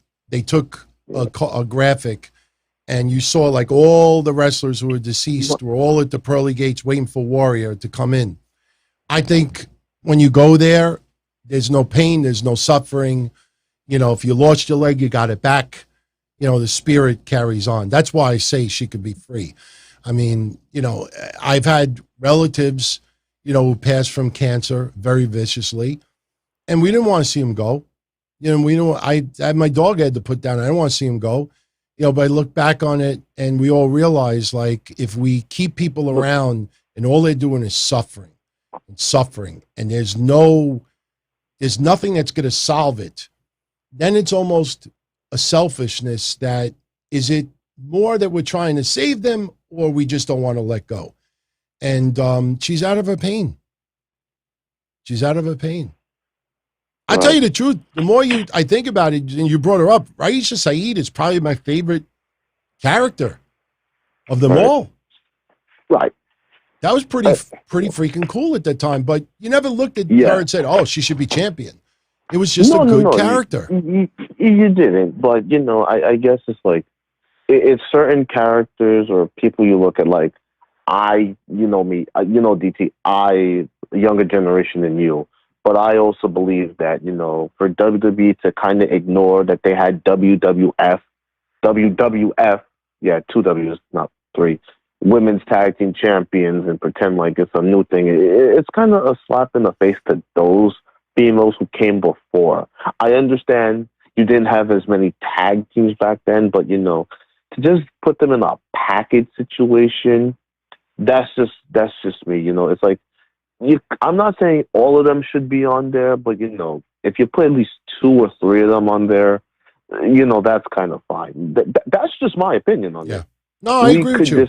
I agree with you. I mean, I'm not saying the Jones Bomb Mills need to be in like the top 10. If you put them in like the 50s to like the 40s range, I wouldn't have a problem with it. Yeah, but you want to know something? I don't know if you. I don't think any of the women's tag teams should have been on this list. If you want to acknowledge them in clips, that's fine. The reason why I say that is because I could picture it now. If you put even 5 women's tag teams on that list, you put the Jumping Bomb Angels, you put Lake Cool, you put Sasha and Bailey, you put some others, all you're going to hear online is, wow, that's disgusting that WWE had that few talented women's tag teams over these years. It would just attract negative attention. But now all this build is going to end up left with the Brainbusters are not even top 50 worthy. That is just right. Well, you did ask me if there was any women on last week, and you kind of felt like they should have put Sasha and Bailey on the list. But I think you kind of like change your opinion on it now. No, I think Sasha and Bailey deserve to be in the top 50. Right. But overall, I don't think any women should be on there because there would be so few. And I think people would just be like, wow, that's fucking embarrassing. Right. No problem. If I had to really venture a guess, I think the New Day are going to be number one. I really do. Could be. Could very well be. I mean, I would not. I can't put them above the Hardys, the Dudleys, or Edge and Christian. Maybe above Edge and Christian because Edge had such a great solo career, but I can't put them above the Dudleys or the Hardys. I just can't. Yeah, and the Hart Foundation as well. Yeah, I don't. I don't know if you had got my Patreon message. I was trying to tell you, hey, if Mish could get, if you could fight Mish on for this, I talked to him about it. He may come on with me next week. Once we get the final, then we're gonna have a combo about it. Yeah, I talked to him about it. I want to know if they're gonna have honorable mentions on this thing, but I don't know how you could do honorable mentions. Yeah, when you can't even make the top 50. Honestly, everybody from number 35 to 50 are honorable mentions. It's like the PWI 500. A lot of people don't know this. I've told this once before. I could have been in the PWI top 500 in 2006, 2007. I was emailed and offered if I wanted to be on there, and I said, I can't. I said, as much as I would love to rub it in some people's faces, I had 3 matches. I managed, but I had 3 matches. I'm not worthy to be and then I found out how it works. Once you go above, I think 100, it's basically luck of the draw. So you could be ranked 101, you could be ranked 499. It's just, whoever's thrown in there. But there should be no honorable mentions. I mean, the only honorable mentions should be tag teams that were only a tag team for a very short period of time. But whatever it is, what we're going to be left with is that the Brainbusters are not even in the top 50 in the history of WWE. And that's going to overshadow all of this. I will say this also. The reason why I don't think the New Day will be number one is because for many years, it felt like WWE was having the New Day and the Usos neck and neck. I do believe the New Day are a little bit better than the Usos as far as their career and, the reigns, but we're also talking about 3 people instead of 2. Right. And I consider that a handicap. If you want to look at the controversy with, transgender, like a male who is now a female weightlifting, a lot of people feel that for biological females, that's unfair. So now you're taking 2 wrestlers, and now because there's a 3rd wrestler, you could turn around and look at tag teams all throughout this list and say, oh, wow, could you imagine if they had a 3rd member? Could you imagine if blah, blah, blah had this person added to it? They would be the best of all time. So the fact that the New Day have 3 people instead of 2, I think they should be no higher than number 5. Okay. No, well, yeah. Well, I do see your point on that. So if they get to number 5, okay, I see that. And you did mention last week teams that they didn't put on this list. I know they didn't win a tag. Hold on a second. We got to clarify something because we're mixing something up. I made a mistake and you made a mistake too. Thank you, Chris, for clarifying this. Melissa Anderson was Raisha Saeed and Cheerleader Melissa. Although I absolutely love those gimmicks still, and Raisha Saeed was awesome, that was not Cheerleader Melissa. And you know what? As you're saying this, I'm thinking about it and I'm closing my eyes. I'm like, yeah. I mean, look at Raisha Saeed's physique and look at Cheerleader Melissa. It's not even the same. So thank you, Chris. It's not the same person. Melissa Anderson? Yeah, Melissa Anderson. I'm trying to find a wrestler named Melissa Anderson. Yeah, I honestly... No, Melissa Anderson is Cheerleader Melissa. And she was also Alyssa Flash and Raisha Saeed. But that's not Melissa Coates. No. I was talking about somebody else. Oh, yeah, no, I know. But I'm just saying, I think people are thinking that Raisha Saeed died. No. No, we're talking about, we kind of incorrect, blending 2 different people together. And I think people are thinking that, that this is all the same person that died. No. No. Yeah, no. Just too many Melissas. Too many Melissa. it's Actually, you know what? It's not, because Raisha Saeed was not Melissa Saeed. So Yeah. Oh, yeah, she wasn't. So that's the good thing. yeah. But, now I lost my train of thought for a minute. But the way that this list is kind of out there. But I was, you know what I was about to say? Even though they never won any tag team belts, and I'm pretty sure they lost more than they won, and I'm pretty sure you probably weren't the biggest fan of them, but the Twin Towers didn't even make this list. Who's on the list? The Twin Towers didn't make the list. Well, that's why I said, once we get the 5, then I'm going to go back and I'm going to look at teams that didn't make the list. There's going to be tons of people online making a list of teams that didn't make the list. I'll look at that, and then I will pick teams that did make the list and say they shouldn't have been on there. I'm not going to start right now. We don't even know the other 5. I know the Twin Towers aren't going to be in the number 5, but top 5, but let the list come out. Then we'll start thinking about all the teams that didn't make it, because there's tons. But right. Yeah, let's wait. I understand they're in AEW and they're in Impact. I was like, where's Gallows and Anderson? I'm not saying put them in the top 10 or anything, but top 40 at least. Yeah, well, that's why, like I said, once we have the full list, then we could all come up with our list of teams that did not make it.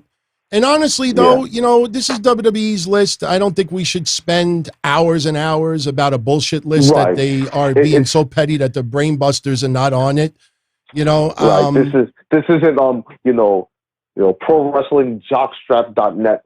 I know. But there's a lot of political stuff in it, and that's basically to spit in the face of Arn Anderson and Tully Blanchard. And when they do petty stuff like that, that's when I'm like, all right, I don't even want to give them play, but let's get the other teams out there. Then we could all come up with a good list of teams that did not make it, and then we could acknowledge them, sit legit, pay tribute, and acknowledge them. And then we'll talk about some teams that did make the list that had no business being on that list. Right. Yeah. So. Right. Well. Yeah. Thank you. Thank you. Sorry for the long call. No, it's all good. I mean, Melissa Coates just it threw curveball and just thinking of everything all at the same time, and it's just kind of riled everybody. Yeah. Well, DT chat. You all have a good night. Yeah. I do have to. I did send you a Patreon message about something else. I can't really discuss. Yeah, I'll look at it later here, but please do. It's rather important. Yeah, I'll check it out. All right. But everybody on the chat, have a good night. Much you love too, and my everything. Brother. Take care, my friend. Right. Thank you, Cruiserweight. Man, what not the greatest way you want to close out a show. And hang on a second. Just bear with me for a second. I just feel bad. I just don't want anybody to try to connect to the show. And I just put that back on. But I apologize.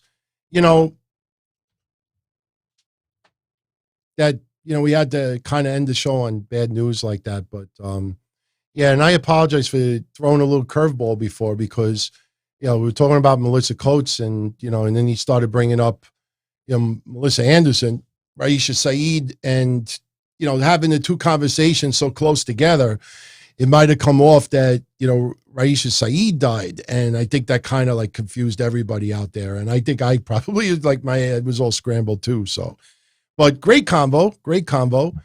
I think Lee. I think we're gonna find out that it was infection. I think the infection spread.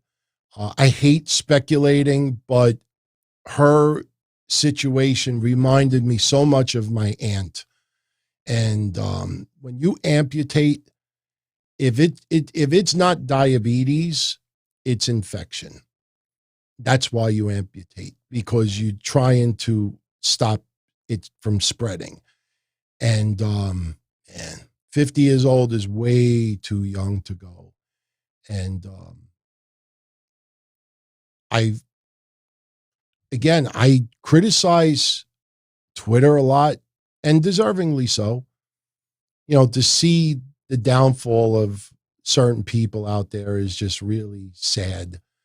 But I honestly could say in this case, Melissa Coates was all over social media. Sabu and a whole bunch of wrestlers out there were trying to do whatever they could. And I know a lot of fans out there were offering support. Some were able to financially help. I could honestly say that, I don't know. I don't know what happened. I don't know what her mindset was. But all I know is that the interaction that I saw, because I followed her on Twitter, the interaction I saw over the last couple of weeks, especially with her and others out there, was really, really nice. Was really nice. I mean,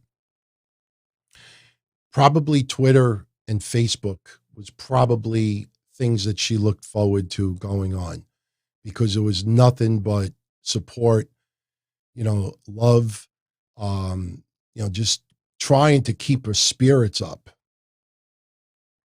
I could only imagine. Yes, Psycho, you bring it up too. I mean, we're not trying to be superficial here, but Melissa Coates was one fine looking woman. I mean, put it this way. The picture that I will always have of Melissa Coates is that picture of her on the beach. I think she's wearing a red bikini and there's a sunset. You probably, maybe it wasn't red. I don't know why I'm thinking red. Maybe I'm mixing it with Baywatch. But there's a photo that she has posted and a lot of people have posted, and it's her strong, beautiful, on the beach sunset. And that's how we all should remember her. Orange. My memory's pretty good. Can't fake stuff like that. Thank you, Lee. Orange. Just so people don't think like, I didn't give a shit about her and I didn't know about her. I'm live with you right now. I will always remember that photo. And strong, powerful presence, beautiful, fit, just, I don't know if she's done interviews over the years and felt that she should have gone further in wrestling. But again, there are people in wrestling that are very happy at what they're doing, the roles that they're in. And all I could say is my sincere condolences to family, friends, fans. And she is out of her pain. Sucks because it doesn't bring her back, but she's out of her pain. So, all right. We'll talk about it tomorrow. If I get any more information, I will ask around. Obviously, I always go by the motto, I don't want to be first, I want to be right. So I want to get more information. And if I do get some legit, credible information, I will share it with everybody. And I'm going to jet out of here. So everyone, if you enjoyed the show, I'd appreciate it if you gave it a thumbs up. If you know anyone out there that you think would enjoy these shows, let them know about the channel and post your comments. If you were a fan of hers and there's a memory or something that you want to, offer to everyone, post it in the comment section. The stuff we talked about earlier, anything that's on your mind, post it. And, as you see, I pretty much respond to everybody. So, tomorrow night, I will be up here at 10:05. We will do live calls, Q&A. We'll do a contest. I haven't decided what contest it'll be yet. We might do a WWE version of All Elite Feet. We'll probably name it something else. I haven't decided. Maybe we'll do music. I want to keep it simple, and we'll come up with something. Maybe we'll bring back the prize wheel tomorrow. It's still here. It's hidden in front of my air conditioner. So, but I'm going to jet out of here. So everyone, Digital Lizard says many times he could roll his eyes at me all the time. But when it comes to real life events, I'm the person he wants to hear from. And the heart of me is why he's always going to be a fan. I appreciate that. I really do. I mean, more than you know. I mean, yes, I definitely can be an asshole on these shows, and I definitely could feed the trolls, and sometimes I troll the trolls, no doubt. And, but, you know, I always keep real life, you know, as number one.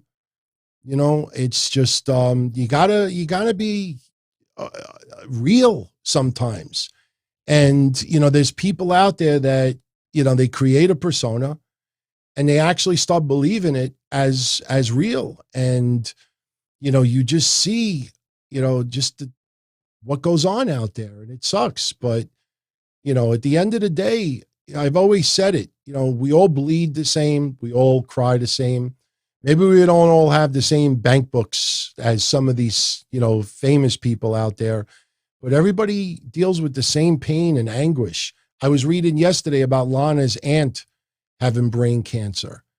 And trust me, you can't give someone enough money or movie roles or beauty.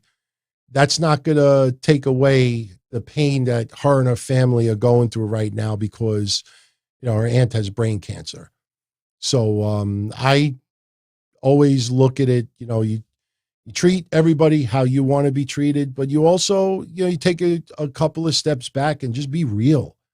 I think a lot of people out there are just afraid to just be themselves. I think that's why so many people don't show their face. They hide behind icons, emojis, photos that are 20, 30, 40 years old, baby pictures, cartoons.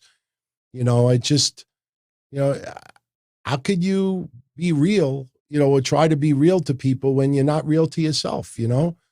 So we got it, you know, it's time for laughs and fun and a little trolling here and there. But when it comes to shit like this, you really got to step aside and just, you know, be real. So it sucks. It sucks. I hate hearing about anybody passing like that. But she's out of her pain. She's out of her pain. That's the most important thing. And for the people that are really close to her, that's not something you want to hear right now. Something I don't even want to hear with my dog still, you know, and sucks because I'll probably dream about him tonight and probably wake up in the middle of the night crying, you know, because that's how it goes. But, you know, it's, you just, when someone is suffering that much, you know, live their legacy. You know, I say it to even people that have like loved ones, you lose a parent, a grandparent or something, you know, all right, they're no longer on this earth. You'll see them one day again. And if they were that good of a person, or if you popped for them that well and you want to put them over the best you could, continue their legacy. I do that with my grandmother. And, you know, I do that for my parents, and my parents are still here, thank God. So you have family members that you lose tragically, unexpectedly, cancer, painful, slow, and, you know, they're out of their suffering, but you keep their legacy alive, and they're still here. My grandmother died in 1991. She's the reason why I'm here with all of you. She got me into wrestling. And other than my parents, the greatest person I ever met. And some of you have seen pictures of her. She was adorable. She was adorable. She had the heart of gold, and she was a gigantic wrestling fan.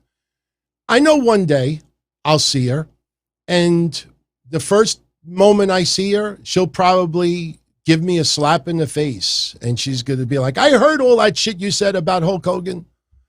She was the biggest Hulkamaniac. Hated Roddy Piper. But I miss her to this day. But, you know, I'm not in any rush to see her, if you know what I mean. So, but, yeah. So anyway, I'm going to get out of here. So, interesting show tonight. Sorry that it had to end on the note that it did. But we'll pick up some of this combo tomorrow. Again, I'll be taking calls all night long. So you'll have an opportunity to bring up anything you want, wrestling, non-wrestling, anything. Thursdays, nothing is off the table. Just all I ask is if you're going to bring up a particular topic, even if it has nothing to do with wrestling, choose something that you think everybody would enjoy as well. That's all I ask. So anyway, I'm out of here, everyone. Much love. And I'll catch you all again tomorrow night, 10:05 p.m. Eastern. Take care, everybody. As far back as I can remember, I always wanted to be a podcaster. For me to live any other way was nuts. To me, those goody-good people who worked shitty jobs for bum paychecks and took the subway to work every day and worried about their bills were dead. I mean, they were suckers. They had no balls. If I wanted something, I just took it. I ran everything. I paid the bills. I paid the host. I even paid the masked maniac. Everybody had their hands out. Everything was for the taking. We always called each other good fellas. You would always hear from somebody. You're gonna like Don Tony. He's all right. He's a good fella. He's one of us. But if you're part of my crew, nobody ever tells you they're gonna get rid of you. It doesn't happen that way. There weren't any arguments or curses like in the movies. See, your haters come with smiles. They come as your friends, the people who've claimed they care the most for your life. And now that's all over. And that's the best part. Today everything is different. There's lots of action. I don't have to wait around for everything like everyone else. Oh, I didn't get the vaccine? Fuck you, vaccine me. Oh, your delivery guy has COVID? Fuck you, feed me. Right after I moved here, I ordered egg noodles and ketchup, and I got spaghetti with meat sauce. I'm no longer an average nobody, while they get to live the rest of their lives like a bunch of schnooks.